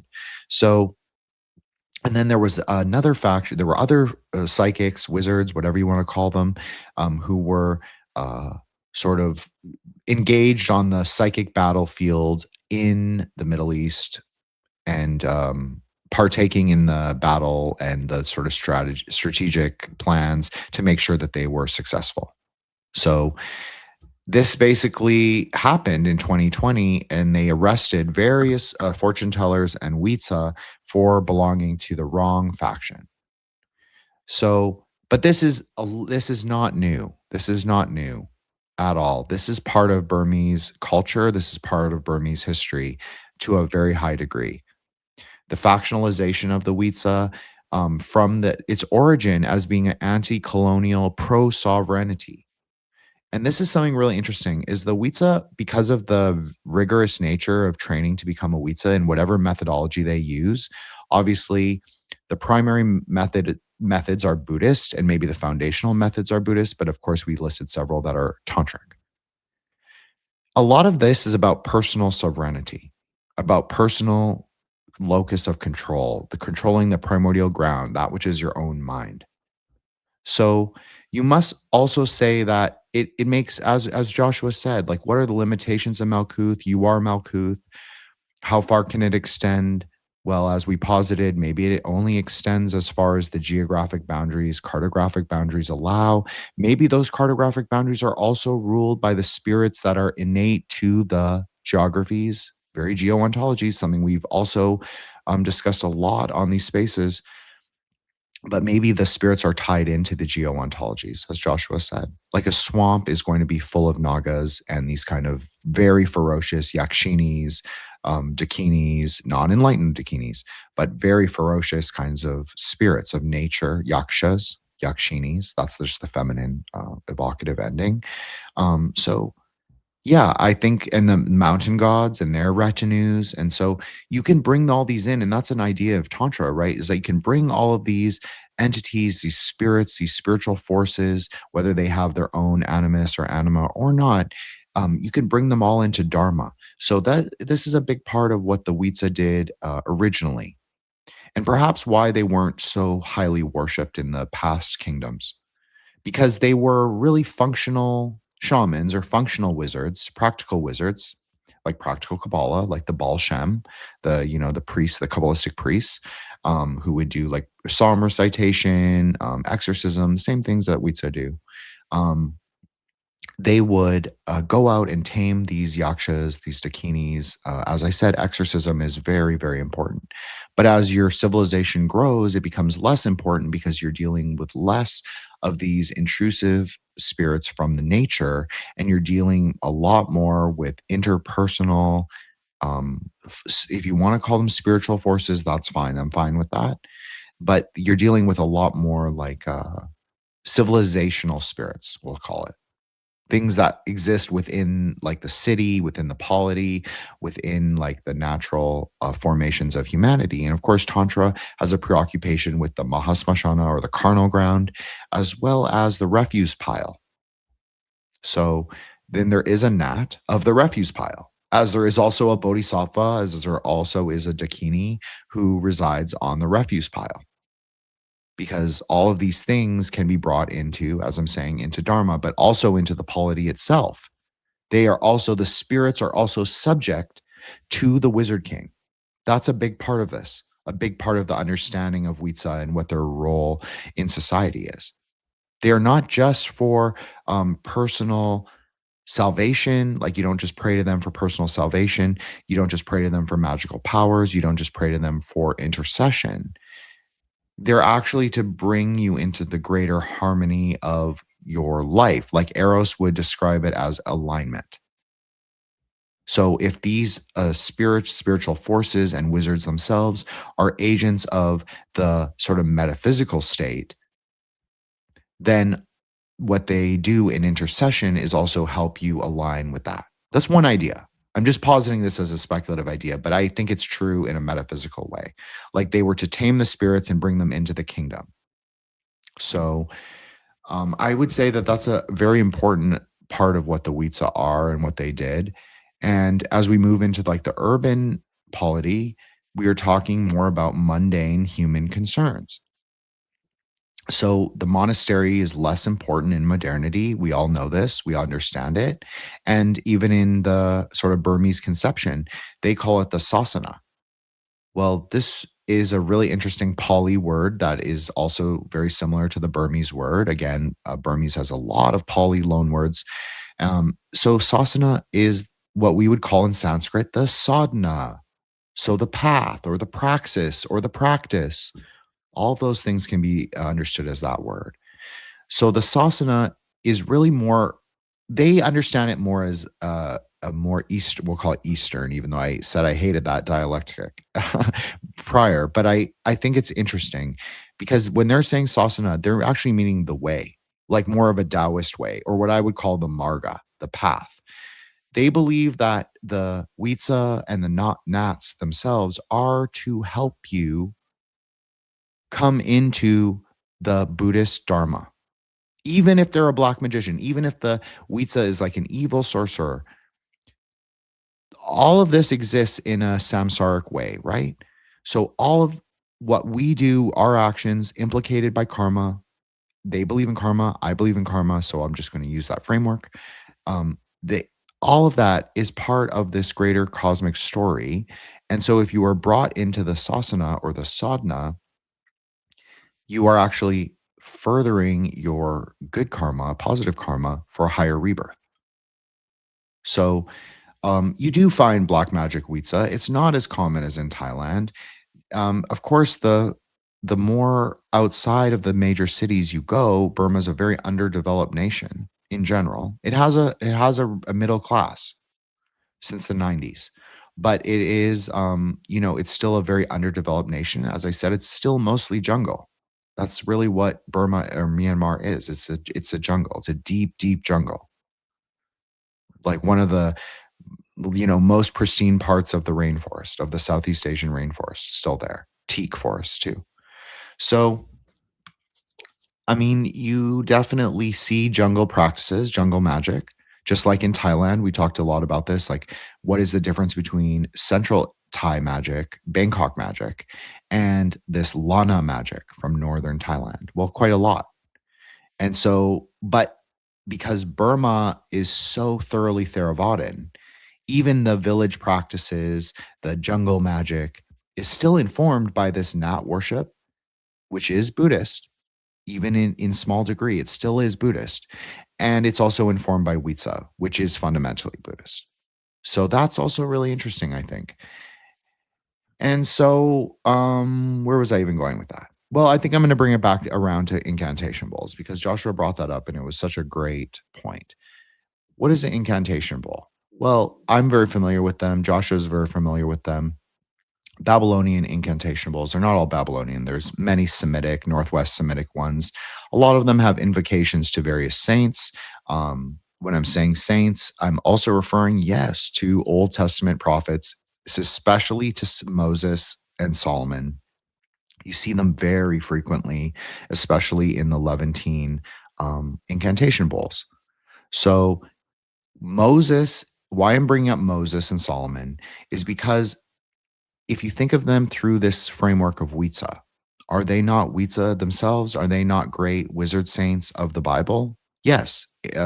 All Christian Hermeticism, as well as Christian Kabbalah, as well as practical Kabbalah, as well as like hoodoo and all of that sort of syncretic American folk magic, if you want to call it that, they see Moses and Solomon both as great wizards. So you must also understand that we're not talking about something so distinct here.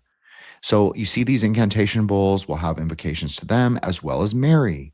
Well, that's really interesting because in the earliest days, even though she is not a goddess, and I would reject people who would say that she is a goddess, she functions much like a mother goddess, much like Chandika, who's on screen right now, much like the mother of all the Dakinis, like the mother of heaven, the queen of heaven. That is an epitaph, a title of Durga, very important title. She is the queen of heaven in that pantheon. So she's part of the incantation bowls. So we're finding parallels. Then we also see invocations to Lilith, to Pazuzu. Why would you invoke Lilith? Well, you would invoke Lilith there are two reasons. One is to curse your enemy. So if they cross the bowl, meaning they cross the threshold, if you bury under the threshold and underneath the threshold of someone's house, this is very common. They would go in the middle of the night and bury one of these bowls under a threshold of your enemy's doorway. So that person would be cursed as they cross the threshold into their own home. But so Lilith would be invoked for that. And Lilith is also invoked for the return of black magic. Very interesting because she is the cause of black magic. So she can also be invoked as the return. Now, when you find these Lilith bowls, very interestingly, she's often paired with Saint Michael the Archangel. So you have these who can be a left-handed angel. I'm just saying, people don't think of it like that, but he can be. He can be syncretized to Samael as well. So he's kind of an angel of both hands. And so it would make sense that you would pair such a powerful force with this very antinomian transgressive force to give it a kind of balance. So the magic wouldn't return back on you, or that you would send out the magic that someone had put on you, the curse that someone had put on you, and you would obviously build up not only defense from St. Michael, but also domination of your enemy. So the combination of the two is very powerful. Why am I saying that? I'm not saying that Indra is the same or is in any way aligned or alike or parallel even to St. Michael, but you do see his invocation on yantras. In fact, I have an image. I'll bring it up. If Joshua wants to take over for a second, I'll put one up on screen. But I think it's really important that these figures, it's not just like they're deities or spirits or gods.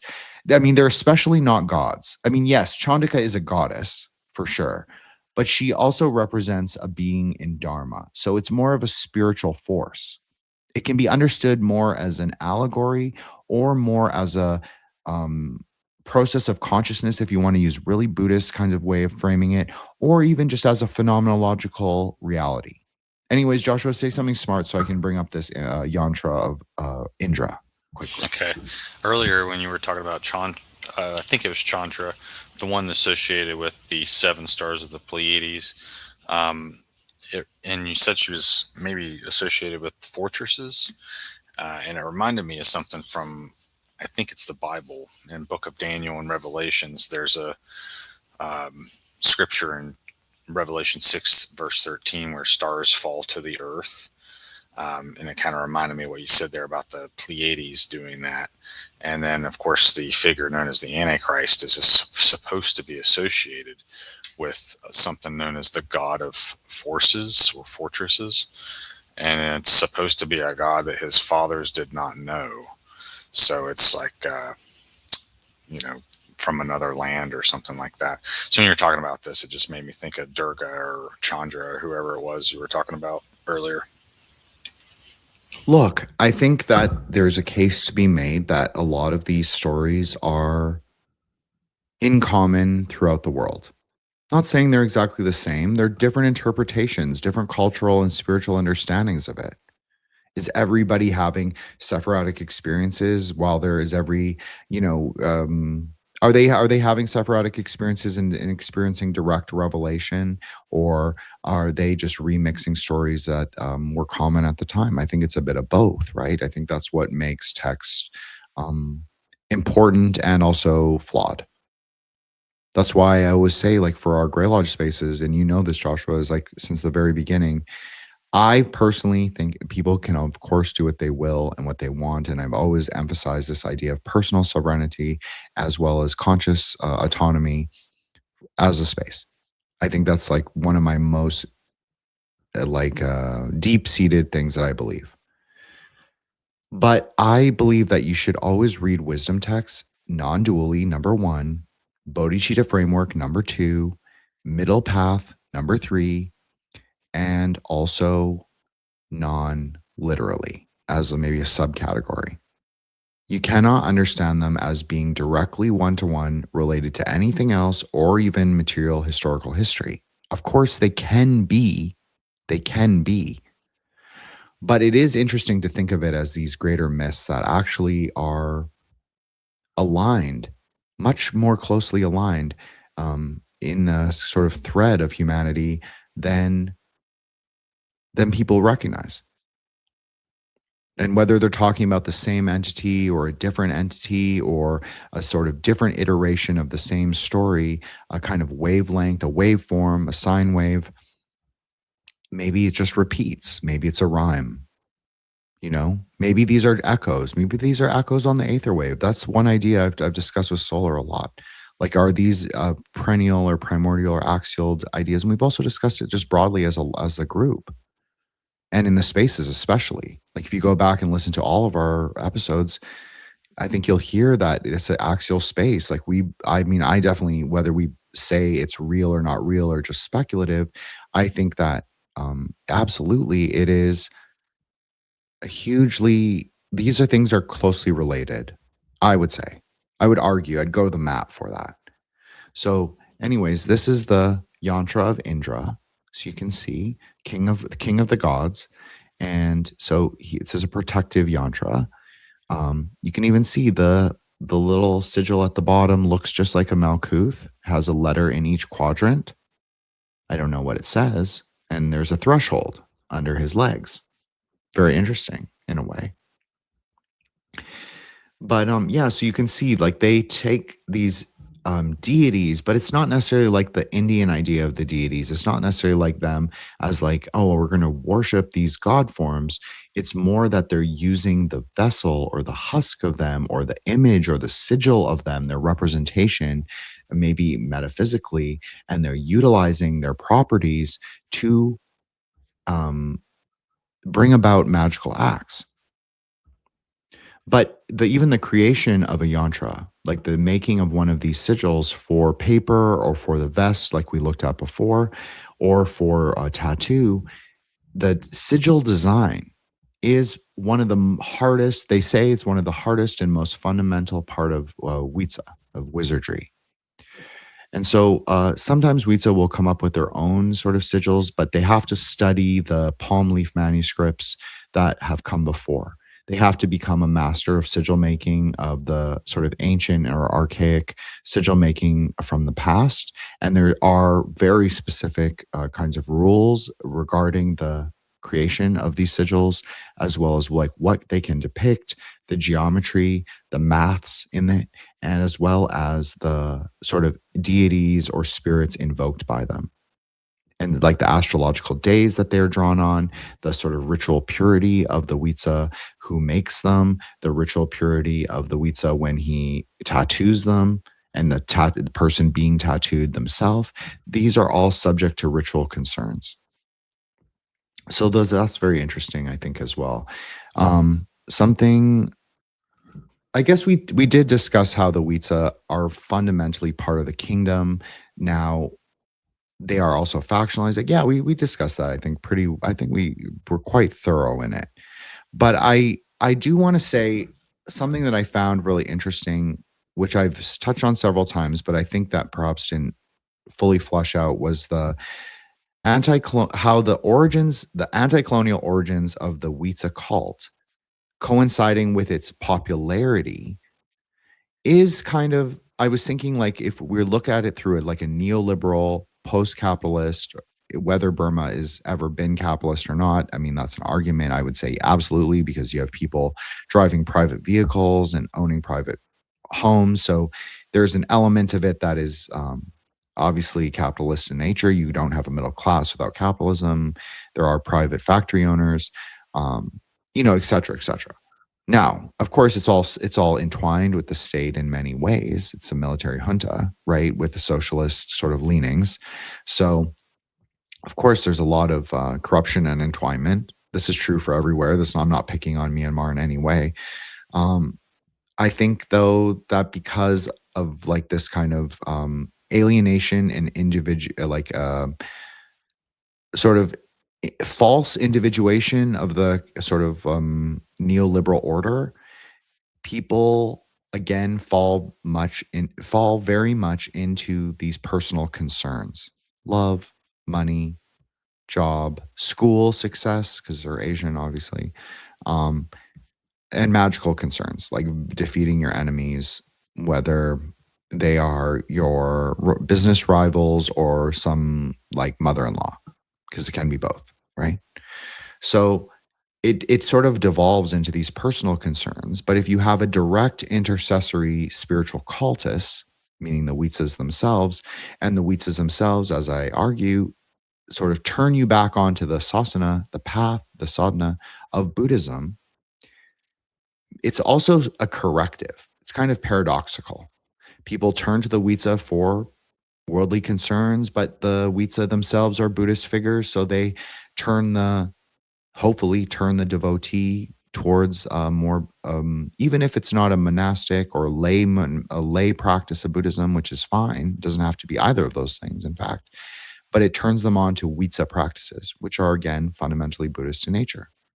So, but it is magic. It is sorcery. It is to help people resolve issues of the world.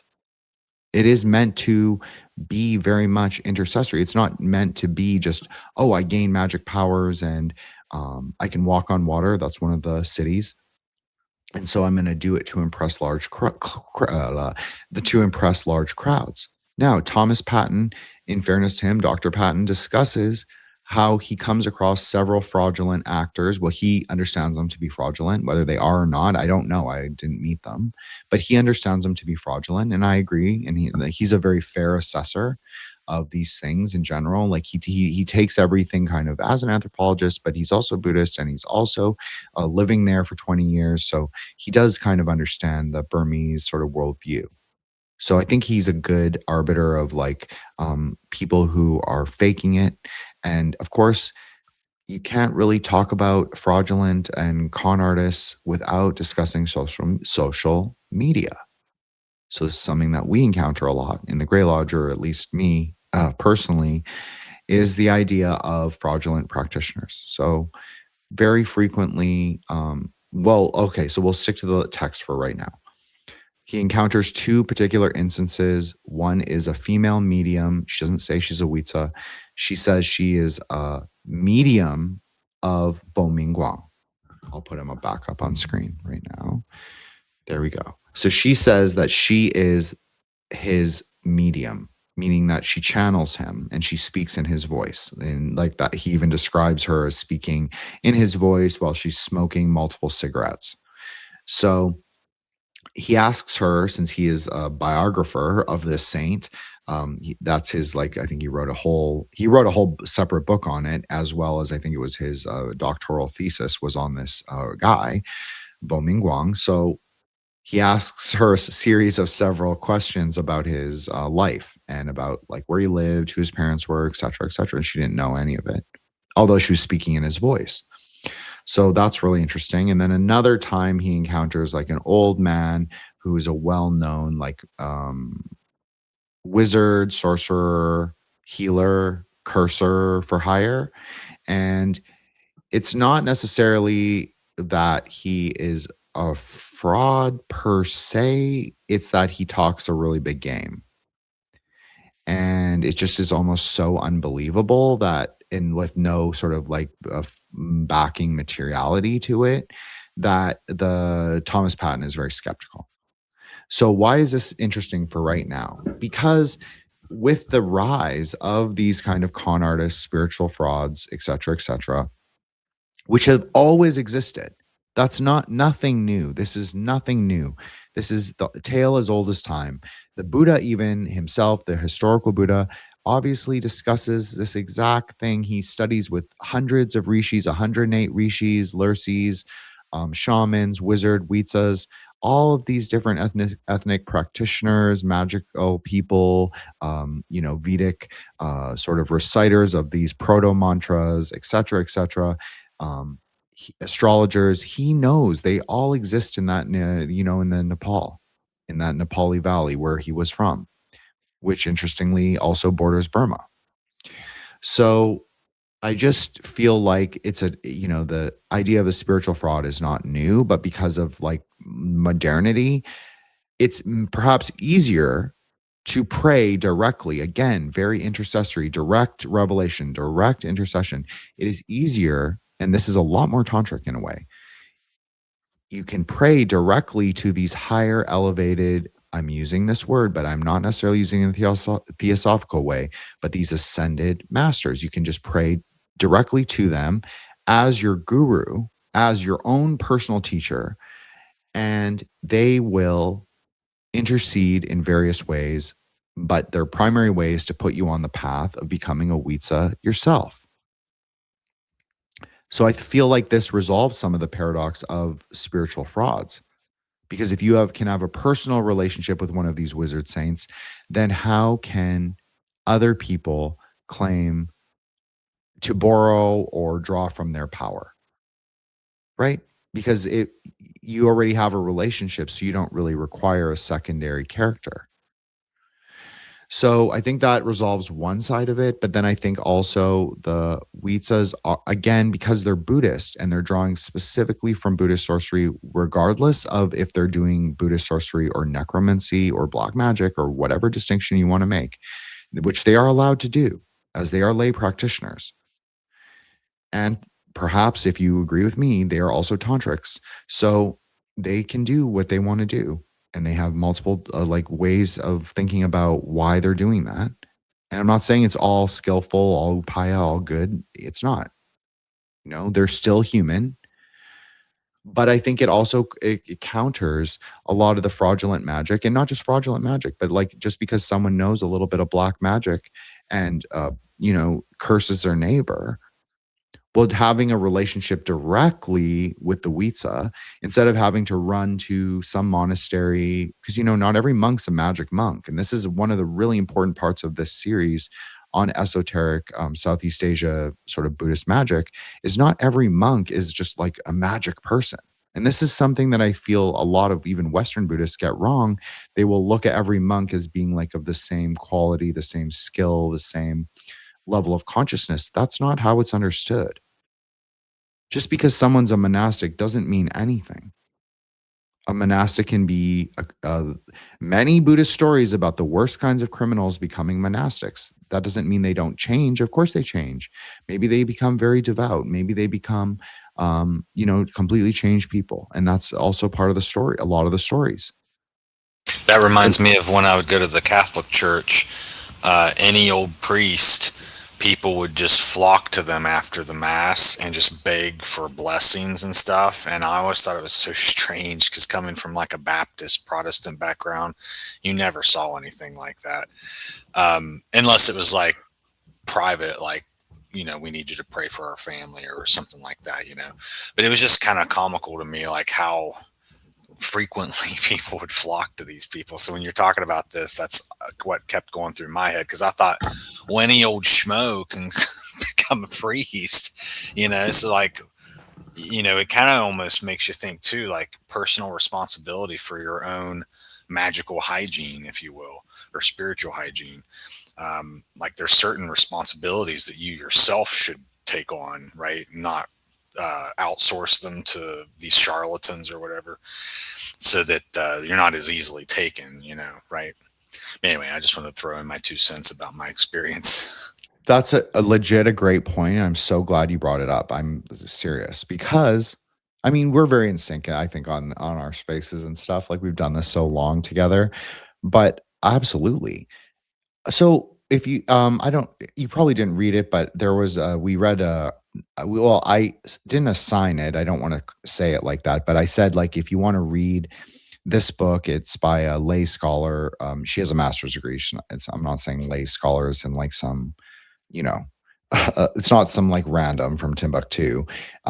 She wrote a book called Esoteric Theravada. Okay.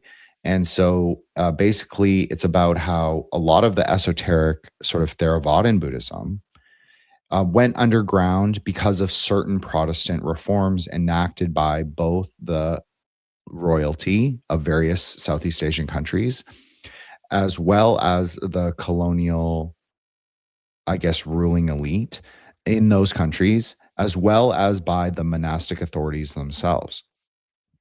They adopted certain Protestant reforms that were to crack down on this like rampant, I'm going to pretend like just because I take the robe, but then I'm going to go sell my services as like this guy, this wizard, a Weizza, but not a Weizza in the actual way, but Weizza is in like by reputation, a sorcerer. They're going to sell their services, but they're also a monk. So a lot of the reforms, like whether you agree with them or not, they were meant to cut down on this fraudulent behavior.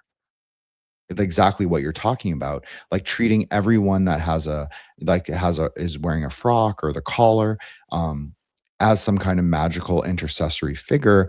I mean, that is not really the Catholic idea either, but inevitably, because of how degraded certain institutions have become, people's consciousness also, in my opinion, becomes degraded as a reflection.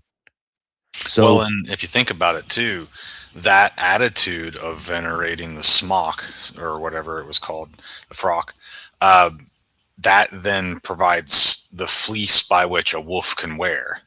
If we didn't have that attitude toward the clergy, then there would be no position of power to attract the psychopaths, as it were. So I think it's kind of funny how, in a sense, we almost create the conditions for which it will happen, you know. well, this is a really interesting discussion again because it like brings up like what is a Weizza and what differentiates them from a monk. So Theravadan monks have very rigorous. The rule list for them is like hundreds of rules. Like I'm not even exaggerating. It's like very specific. It's like very ascetic. It's like Shramana in the ultimate sense of the word, asceticism. Now, Weizza, obviously, as I said, they occupy a third positionality. They're outside of it. They're tied to society, and they are also tied through Dharma, through Buddhism, to the monastic system. But they are not subject to those same rules. It's much more similar to Tantra, where they're subject to their own set of rules, their own set of conditions. So I think this is also explained by like I think that what you're saying also makes sense in the terms of the Weizza cult, because you're going to worship people who people know, and that's part of what becoming a Weizza is like these people had, according to cultural memory, living memory, because if he died in 1967 or 1957, there were still people alive, right? There were still people alive who have seen him, who encountered him, who have stories about them, and even if they didn't themselves see them, their parents or grandparents definitely did, because these are like national iconic figures. So there's a kind of reality to their magic, to their supernatural powers, to their wisdom science. There's a kind of truth to it, rather than just venerating the robe or the frock or the collar. They're actually venerating the living memory of these people and their powers. It's kind of interesting. It's very interesting for me because it kind of goes against how I would like to understand the world, but it kind of also makes sense to me at the same time. I'm just going to say there is a paradox, but it's interesting. It reminded me too. There's a story in the Bible. I think his name is Simon Magus or something like that. Like he was following the disciples around, and he was begging them to teach him how to perform miracles and such. And at one point, they do start talking to him, and he asks them, "What can I pay you to learn this?" And it was in that very moment that they disqualified him altogether, because the fact that he thought you could pay for it meant uh, he wasn't even a vessel to receive it. Another, I guess. So it just came to mind there. Right, and that's a great Gnostic figure to bring up for this space, Joshua. It's really great today. Um, okay, Simon Magus. So there's a whole Gnostic gospel about him having a magical battle with Saint Peter. They fly around. I forgot if it's Rome or Jerusalem, somewhere like that. And so they fly around and doing magical things to each other, greater and greater feats, until Simon Magus runs out of mana, you could say, and is defeated by Saint Peter. Okay, so yeah, this is very common. The magical battles among Weizza, the real, absolutely real. Whether this is just hyperstition, they just like have a rival, or they have oppositional forces against them. Like, people get jelly sometimes of like people whose renown is growing. Again, these are national sort of heroic figures, even in life. So of course there's going to be rivalry, jealousy, etc., etc. So yeah, they often encounter rival sorcerers, rival wizards, and they have to fight them. What is interesting especially interesting, although the whole allegory was interesting because of the wizard saint nature of the space, was the idea of payment. Okay. So we talked a little bit about at the very beginning about how the Weizza are propitiated with cash, money, alcohol, especially cigarettes. They love tobacco. This might be a universal property of all spirits that they just love tobacco. Tobacco obviously has in almost all indigenous to North America cultures and African cultures as well, tobacco has the property to empower spirits, make them more real, make them more visible. They love it too. So it's a very attracting for them. But basically, the Weizza are propitiated with these transactional kinds of gifts and offerings. This is also true when we did the Lurcy space, when we talked about like the Maynok, the ghost cult of Thailand, which is it's not exactly the same as the Knot worship. Obviously, the Knot worship is more animistic, more Vedic, more eclectic. It's not really comprised of ghosts necessarily, more saints, or higher figures. But a lot of this kind of magic can be transactional. So can Weizza, I guess what I'm trying to roundaboutly say is, can Weizza take payment for their services? Well, obviously, yes. They are not like Naropa. They are not supported. They are not wizards supported by the monastery and its rich patrons. They have patronage outside of the monastery system. Sometimes this has been kings. This has been, obviously, we talked about the military junta having favorites among the Weizza specifically, and among fortune tellers and astrologers in particular. But absolutely, sometimes they are supported by people. Sometimes the Weizza were said to wander between villages and accept like offerings from the village, but not payment for their services within the village. This is not always the case, but this is the case for several of the Weizza, all whose names I can I can recall their prayer cards, but I don't know all of their names. But this is a pretty common story, I would say, is that they would accept community support, but they would not accept individual payment. Now, this is not always the case, just like with the Bo Mingguang, who's on screen right now. He would accept personal payment.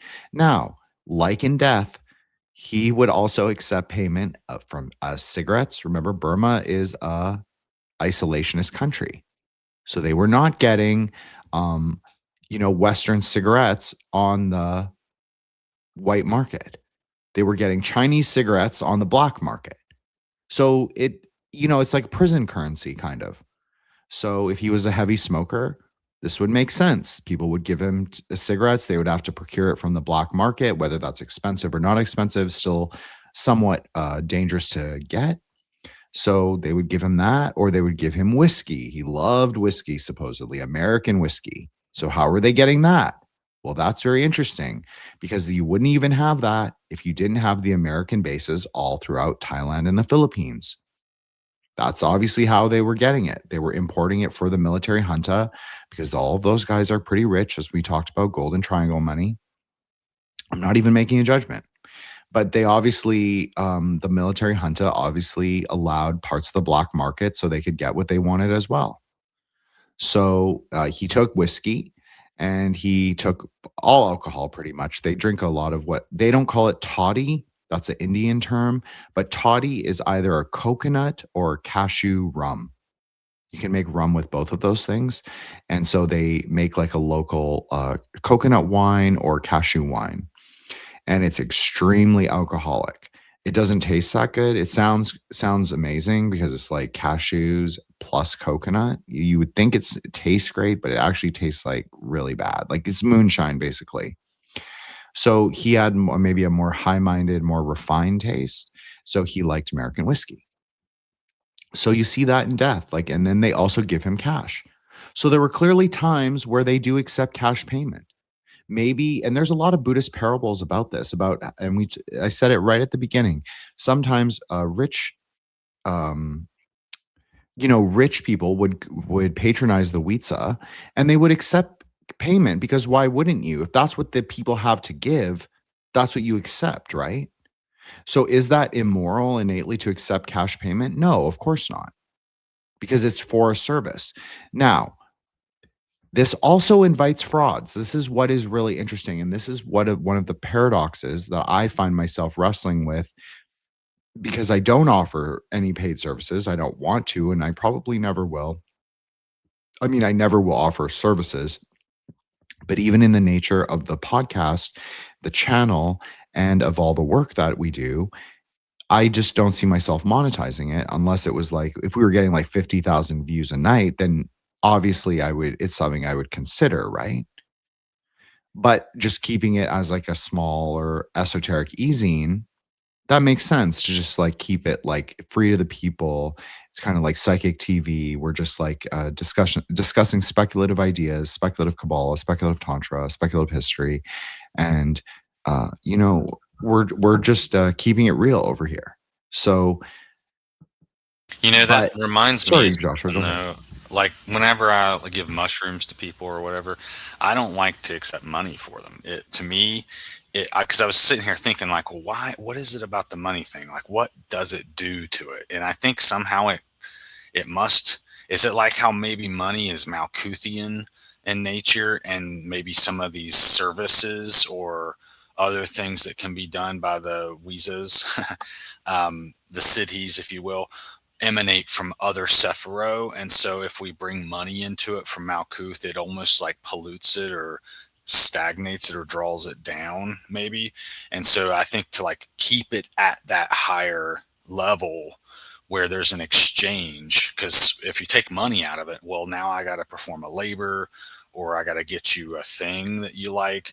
And that's how spirits are too. Like certain spirits like certain things, right? So I think that's more angelic in a sense, I guess, is what I'm trying to say. Because I kept just trying to think of this guy. I was like, oh, so maybe he aligns with a certain spirit that happens to like tobacco and alcohol, or something like that. But money, however, I think that one like maybe gets in the way sometimes and corrupts the great work, if you will, or whatever. That was just a thought I had in my head. Thank you. Sorry, Joshua, that was a great point. Please don't apologize or say that. Just a thought. Your thoughts are quite important. I always find use in like you saying them. I think tonight you've been exceptionally good with like where you are thinking. I think that's exactly right. I think money Malkuth. I wrote it down. I was like, yeah, that's very insightful. That's good Kabbalah. You've gotten so good. It's like, I don't even expect you to be like, I just expect my expectation of you is high now. I mean, it always has been pretty high, but I know that you've gotten so much better. So I'm not really even impressed when you say things that I find really interesting. I'm more just like, yeah, that's very insightful. So good job on that. But Thank you you. know, you're welcome. But I try and keep it real myself with that stuff. Uh, because I am always impressed by, whenever we all grow in terms of knowledge and our understanding and it's just our greater articulation of wisdom. I think that shows it shows our strength as like individuals and as a space. So I really appreciate that.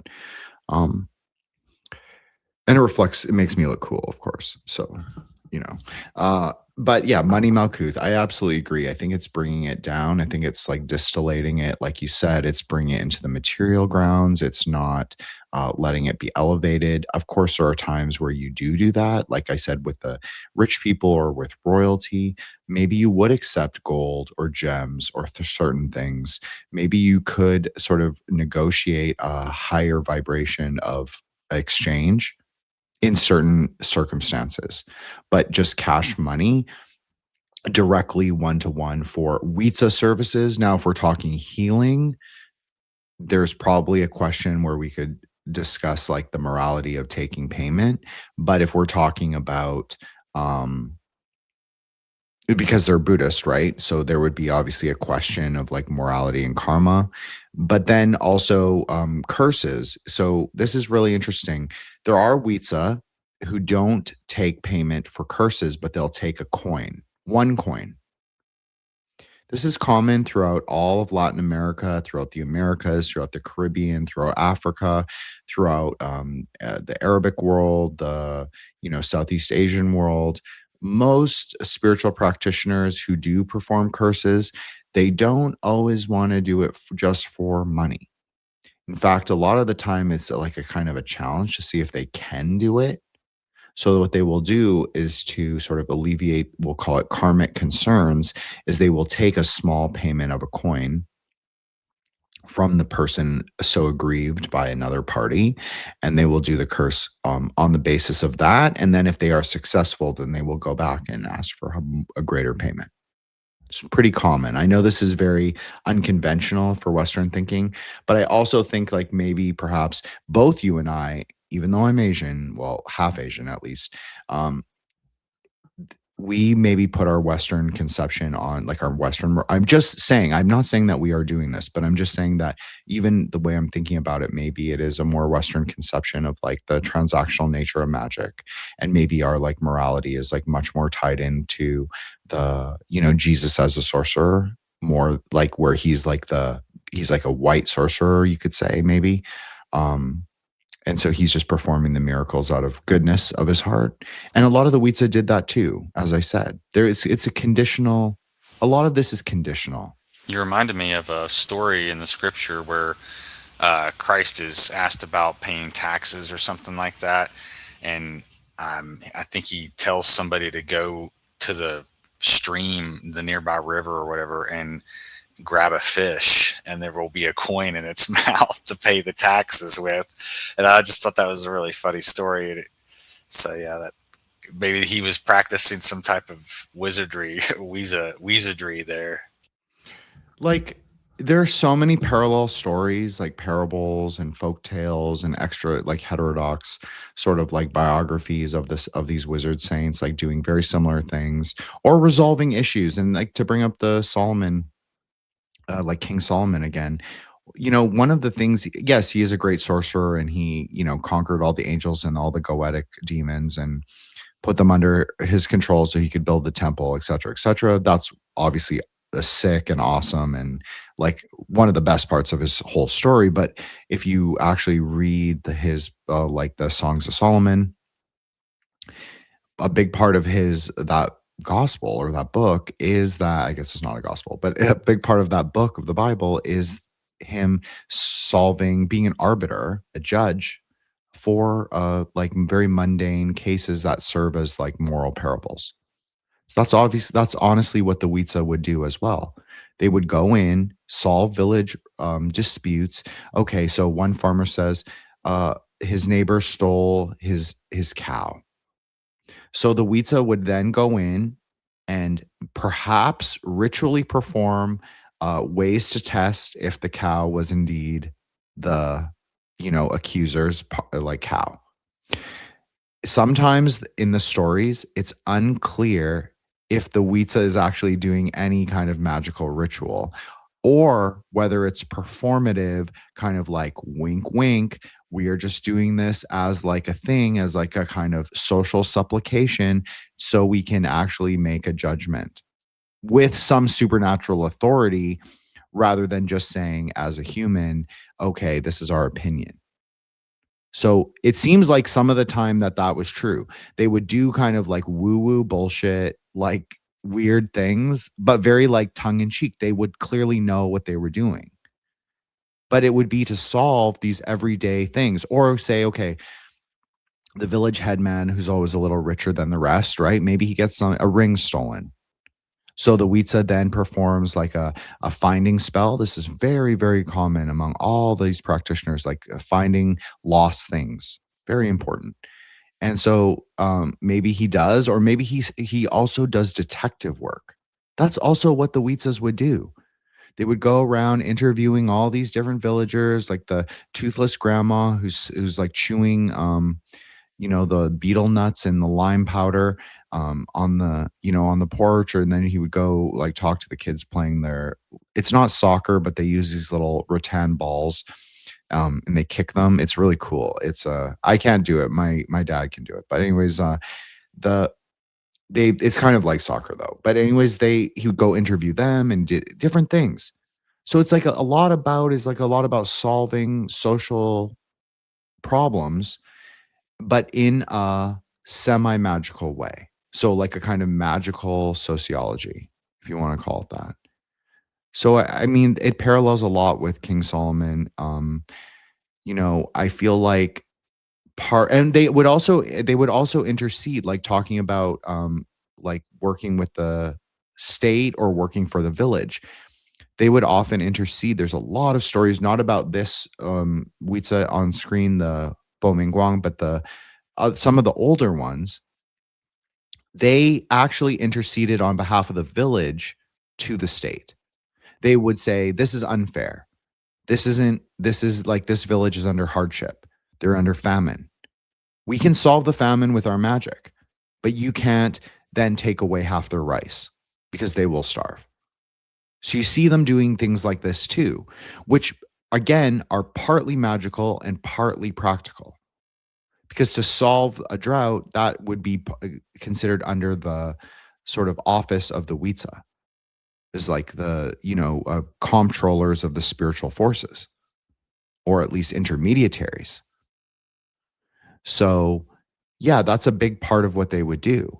Now, the more you get into this like alienated individual, where someone's going to be like a black magician and they're going to sell their services on Facebook. Oh, this is what I want to bring up. Social media has made these modern practitioners extremely popular and extremely expensive and extremely competitive on social media for clicks and views and, of course, sales. So I think it's not like I obviously support everyone associated with me and our group in their endeavors, if that is Etsy, if that is services, if that is whatever it is. I think I'm pretty good about that for the most part. And I have no problem with people doing that. I think that if you offer a material services, you should be properly compensated. There's no I'm totally for that. People should own their own labor. Unfortunately, there's a lot of people, just like we were talking about with Weizza, who are fake. And social media allows for a lot of these people who aren't necessarily, I'm not saying that they're all fake or they're all, set out with bad intentions. But if your sort of inclination is strictly financial, Even if you're a good Weizza with powers or with like, it doesn't even have to be like gross powers. It could just be like you're a great fortune teller and you're a Weizza and you're learning and you're in the process of learning how to, do your Buddhist meditation slash sigil making slash alchemy slash exorcism things. But you're just like, you make your bread, you make all of your, you make all your bread doing services like fortune telling or whatever. There's nothing wrong with that, but it's obviously going to influence like the ways that you then um, both interpret the fortunes as well as offer other services in the future, right? I prefer people not to offer magical services. If I'm being honest with you, I know that we've had people loosely associated with us in the past who have had magical services. I'm not particularly fond of that. I find it to be I just prefer people to offer material things like card reading, astrology. Those are all things I can 100% understand, because it has a material wisdom science foundation. So people can refer back to them, and it doesn't necessarily rely strictly on the practitioner's interpretation. It can also refer to the person who's receiving the reading, right? Like they can look at the cards later on and say, this has particular meaning in my life for right now.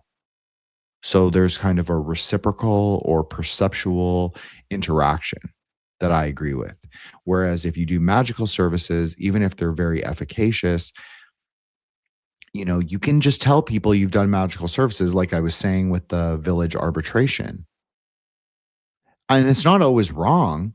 It's clearly correct. It's clearly there was the right thing to do in those cases. To just like spit some mumbo jumbo, being like, "La, la, la, la, la, la, la," pretend you're channeling the spirit and then being like, okay, well, you stole his cow. That clearly makes sense. But then there's a time where it's like nefarious, where it doesn't really make sense. So this is obviously a big part of like how to negotiate like Southeast Asian ideas of religion, ideas of magic, and ideas of Buddhism. I would say that the most famous Weizza, well, all of the most famous Weizza, the ones who are regularly venerated in the sort of Weizza cult, they were it's like they are all very mixed personalities. Some are extremely pious, some are like very close to like a Buddhist or a Sufi or one of those, and they're like fighting demons and like healing the sick and like doing this and this and this. And some are like Bo Ming Guang, who's like has a very volatile personality, who is consorting with kings, who has like who loves beautiful women, who has magic powers, but you never know what side of him you're going to get. That's also true too, but I would say that it's all a mixture. Like if you're seeing someone who is like, if one of the Weizza, they all have cured the sick. That's a big part of what being a Weizza is. They have all like helped the poor. That's a big part of being the Weizza. They don't help wicked people particularly. That's a big part of being like a venerated Weizza. Now, of course, there are Weizza who are black magicians. We already have said that. But the ones who are the most important, or the ones who are canonized, are definitely people who have much more of a social or like benevolent orientation. So just like they're more inclined to the state. But of course, under neoliberalism, they can factionalize and they can sort of lose their marga, lose the sasana, lose the way, lose the path. So I think that's always fraud. And I'm not trying to say anything about like people who sell spiritual services, but I do see it as a big problem. I don't even like the idea of teaching people for money spiritual services. In terms of like, oh, this is very popular. I'm sure you know about this, Joshua. It's like a lot of people do spiritual classes or start spiritual universities. If I'm speaking really frankly, I think that's all bullshit, personally. I'm like, first of all, if you're going to do magic, at least do magic for your fucking self, number one. Like, if you're going to just engage with it, start there. Then maybe you can consider writing a book or something.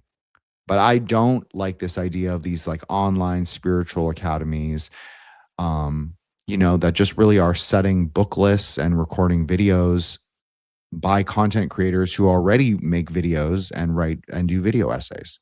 Like, to me, that's bullshit. You're just creating more content to hide more content behind a paywall, and you're taking like double the money, basically, a monthly subscription fee. Someone wrote a great Twitter thread on this, like the new kind of capitalism is subscription capitalism. So the more subscribers that you have, the more it's like I was laughing to myself today. I was like, it's the passive income summer. But like there is kind of nothing better for a content creator than to offer a course that people continuously are buying, that once you've set it up, you no longer have to really engage with. It's And kind of dude, like, it's not even just in the spiritual community. My friend, she'll pay as much as like $4,000 or $5,000 to some health coach to basically tell her what to eat and what to do to work out and stuff. And I just think that that's crazy, in my opinion. But she's done it more than once. And it just, so it's in every field. There's a sucker born every minute, I guess. no, there absolutely is. Because this is the thing, is in a pre-modern society, you have a thing called community or public knowledge.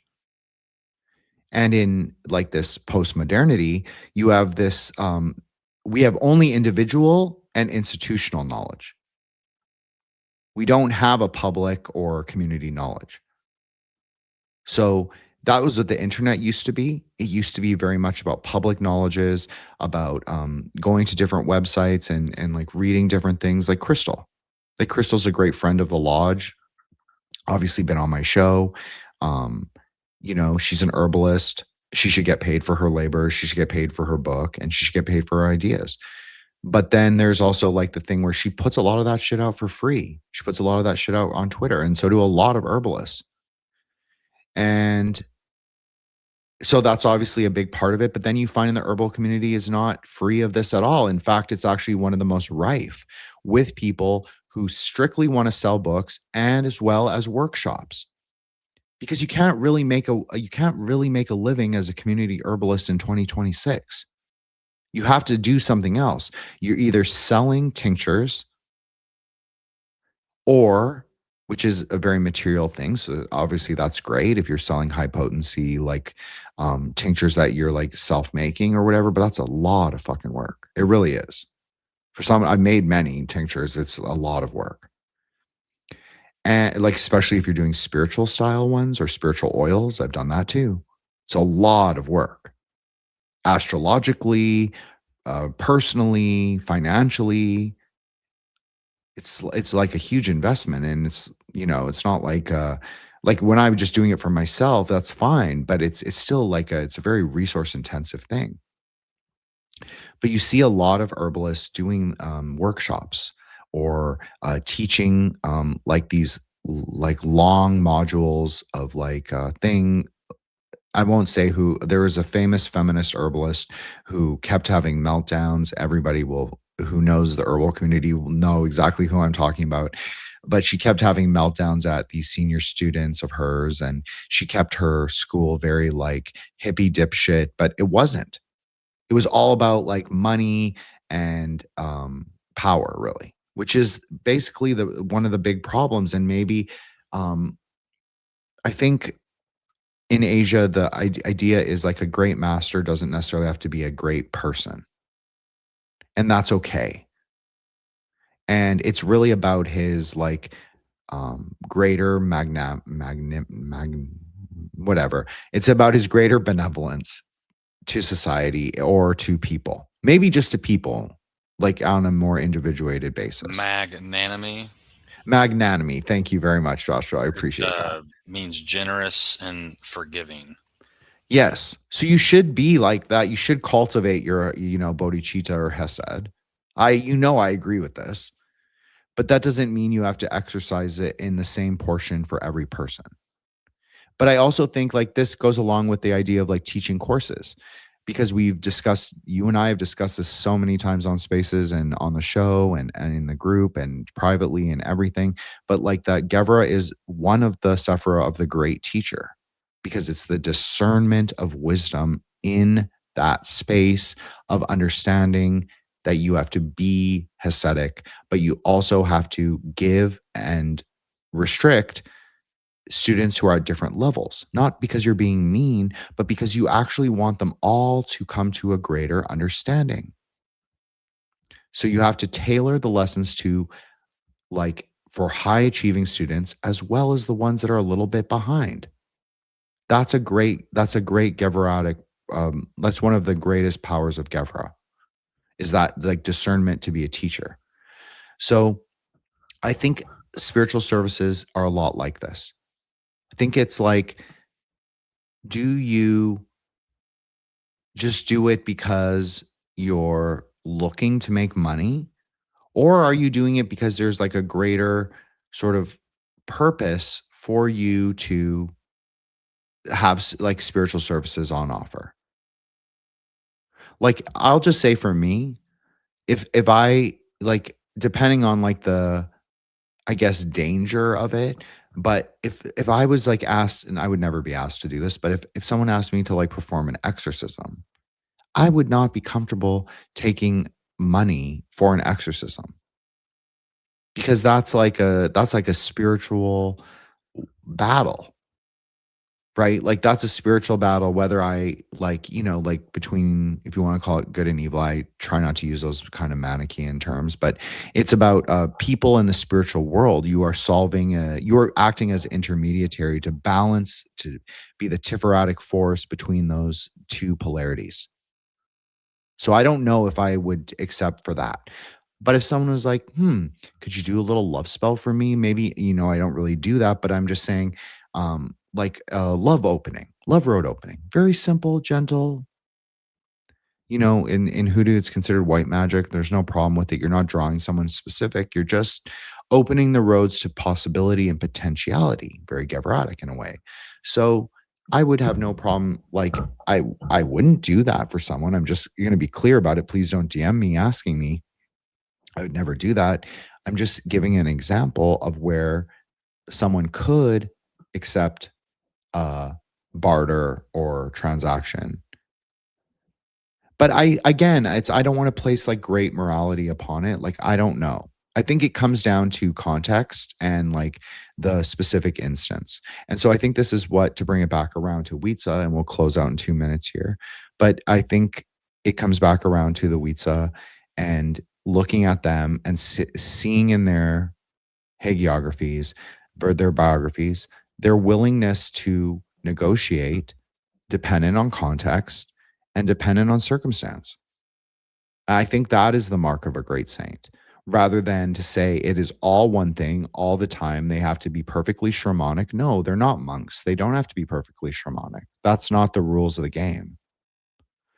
The rules of the game are that they adhere to their tantric rules, whatever those may be, prescribed in those texts, the palm leaf manuscripts or the tantric, like little fragments that they have or whatever. There's a lot of writings in Burmese that are very similar to tantras. I've seen them on, if you want to go to the School of African and of Oriental and African Studies, it's called SOAS, SOAS. Go look at those and go to that website, excuse me, and type in palm leaf manuscript, Burmese, or just Burmese manuscript. And if you have any background, you don't even need a background, just go to my Twitter, or you don't have to go to my Twitter, go to the Himalayan art website, go look up yantras, then go look up these Burmese palm leaf manuscripts. There's such a deep similarity.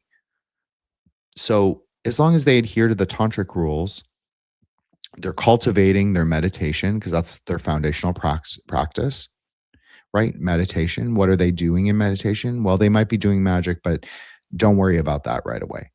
Just focus on meditation. But anyways, like they're rounded people, and as long as they're following their rules, it's not really important how we understand it, is how I'd like to say. But of course, we're going to place our, preconceptual ideas onto them. But they are kind of, as I said, they're linked to the state, but they're also kind of individuated. They're also kind of their own people. They have their own ideas of the world, and they want to, their purpose was to, at least in the Weizza cult, is to stay behind and help those who want to be helped or who ask them to help. So, who am I to judge, the nature or morality of their transactional sort of veneration or their services? But I think for the modern practitioner, the idea of offering services is very fraught. And I do think that this kind of online agora, online university, private like courses teaching, like, I'll just use an example that I'm familiar with at the moment is people selling like Dion Fortune. Like Dion Fortune is an exoteric Golden Dawn member. She's writing for she's writing for the public. She's not writing for the Golden Dawn to like repackage her text and sell it as a course. The whole point is for people to read it and sort of learn on the basis of their own, or then go to a magical order or whatever and sort of build upon that book knowledge or that book understanding, text understanding. It's not meant to be repackaged and sold. And just like with chaos magic, you can't really teach chaos magic. You can't really. Because chaos magic is sort of the deconstruction of the magical magical systems. You kind of have to understand a magical system first, in my opinion, before you can really start getting into the, you can't really understand chaos maths until you have more of a ground in metaphysics. Peter Carroll, he loved K-ball too. Wasn't his primary thing he wrote about until later. But he obviously, you can look at the internal documents for like their International Order of Thanatos and all of that. He's talking about K-ball all the time. That word even comes from him, even though I stole it because it's so good. But I'm crediting him, so it's okay. Pope Pete, don't get mad. But anyways, I just want to say that. Like, I think I see a lot of people who are not really metaphysicians who are making these metaphysical universities, and I'm like, I don't know. I have a big problem with it. Because I feel like what we've done is very far future minded, very future, it's kind of we're kind of avant-garde in a way because in a way we kind of taught a lot of people at least the introduction to Kabbalah. And certainly when we did the Dion Fortune spaces, we discussed it like very extensively. And when we did it again on Rejects, we discussed it very extensively. And when we do speculative spaces, they're usually based in K-ball to like at least 60%. So I feel like that's maybe more of the Omer, more of like the husk that contains the truth, or the sheath that contains the truth of Kabbalah, is like hearing people do it, hearing people like trying to make the apophenion sort of associations of it, and like the deeper understandings, not just being like Gevra fire red. Like there's so much more to it. And I feel like there's a lot of people who don't understand even that, who offer very expensive courses. And I'm not a big fan of that personally. But I am a big fan of the Weizza, and I am a big fan of Joshua. And I really appreciate that he stuck it out 2 hours and 37 minutes with me while I kind of monologued. But obviously he added some really heavy and amazing points. And so I really couldn't have done it without him. I think this was quite a successful episode, at least for part 2. I think we will do a part 3 of but we'll call it a part 2 of Lurcy, of the Thai series, specifically of Thai magical Buddhism and magical sorcery. Magical sorcery is kind of repetitive, but Thai magical tradition, because I think that there's so much more to cover, and I didn't even touch on the urban stuff, and I think I should have. But no, I think this was a great space. I really appreciate it. Shout out to Solar and Eros. They're always welcome to come when they're available. I never say that anyone has to come and has to listen to me. Sometimes it's much more of a far-ranging discussion. Sometimes we are really hitting the text hard, and next week we will finish Apophenion. Hopefully Joshua and Eros will be there. Solar won't be there, but Yeah, I really appreciate it, and I appreciate everyone from the Grey Lodge who showed up. Vanessa, of course, Truth and Dies. Check her out on Etsy. Cassandra, our artist in residence slash resident prophetess. Uh, go check out her Etsy, Spotless Mind Tarot. Go check out her jewelry on Etsy as well, and her IG. And yeah, thank you so much. I guess she also offers, she does her content. Sorry, Sandra. She does content as well on astrology and on various things. Like it's like she does videos and she kind of drops them very, it's like very quiet. She like keeps it really quiet. Then I see it on the timeline, then I'm like, okay, share. But yeah, so check out Cassandra, check out Vanessa, check out Eros, check out Solar, and I'll let Joshua plug himself. He does have an part 2 for Elden Rings coming up on Threshold Saints in the next month or two. So I just want to plug that, but also go check out his part 1 with Seth, Bibliomancer, on the same topic. Well, it's sort of on the same topic. It's on Dark Souls. It's called High Guardian Angel. I know it's called Holy Guardian Angel. I said High Guardian Angel intentionally. So maybe one day we'll explain why I did that. But I actually had multiple reasons, but it was interesting and I thought it was kind of funny and tongue in cheek. So thank you guys. In terms of Threshold Saints, before I let Joshua close us out, I have an episode with Kyver Rose upcoming. I should get it out Sunday at the latest. I also have an episode with Solar coming up with CJ. So that will be all esoteric Buddhism, like 2 hours, like total autism of Tantra.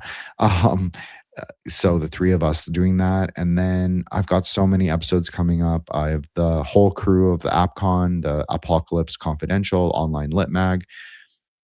I've recorded with 3 of the editors, so they'll be coming on. The episodes will drop hopefully sooner rather than later.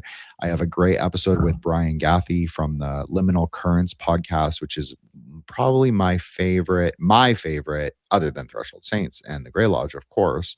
Those are really my favorites. But other than those, my favorite is Liminal Currents. So yeah, he was a great guest and a great sport to sort of like he had never heard of my show, so it was kind of like he took a chance, and I appreciate that a lot. And yeah, so I've got lots of people coming out, lots of guests coming, and thank you guys so much. I appreciate it. There would be no Threshold Saints without the Grey Lodge, and there would be no the Grey Lodge without all the people in it, including Joshua, Solar, and Eros, and Cassandra, and Vanessa, and Crystal, and everyone else. So I really appreciate it. Thank you for allowing me to like do a metamagical project on the internet. I know I got a lot of shit, and like probably by proxy, you all do too. And but it's been really meaningful for me, and so yeah, I really appreciate it. Thank you guys. It's always a pleasure to be here. Joshua, plug what you want to plug. If you want to plug okay and all that, that's fine. Yeah, I just didn't want to talk over you. And thank you so much for hosting. I did record an episode with Chris from King of Cups, and that was a lot of fun. In fact, we'll be doing another episode here soon, so check us out on YouTube. It's channel KOK. I did enjoy those Elden Ring episodes. If you feel intimidated by the fact that it's a game, just know that we tried to do a good job of distilling it down into basically how the elements of the game are reflected in cultures and religions and things like that. It was a lot of fun to explore. So if you're a fan of the Soulsborne franchise, definitely give it a listen.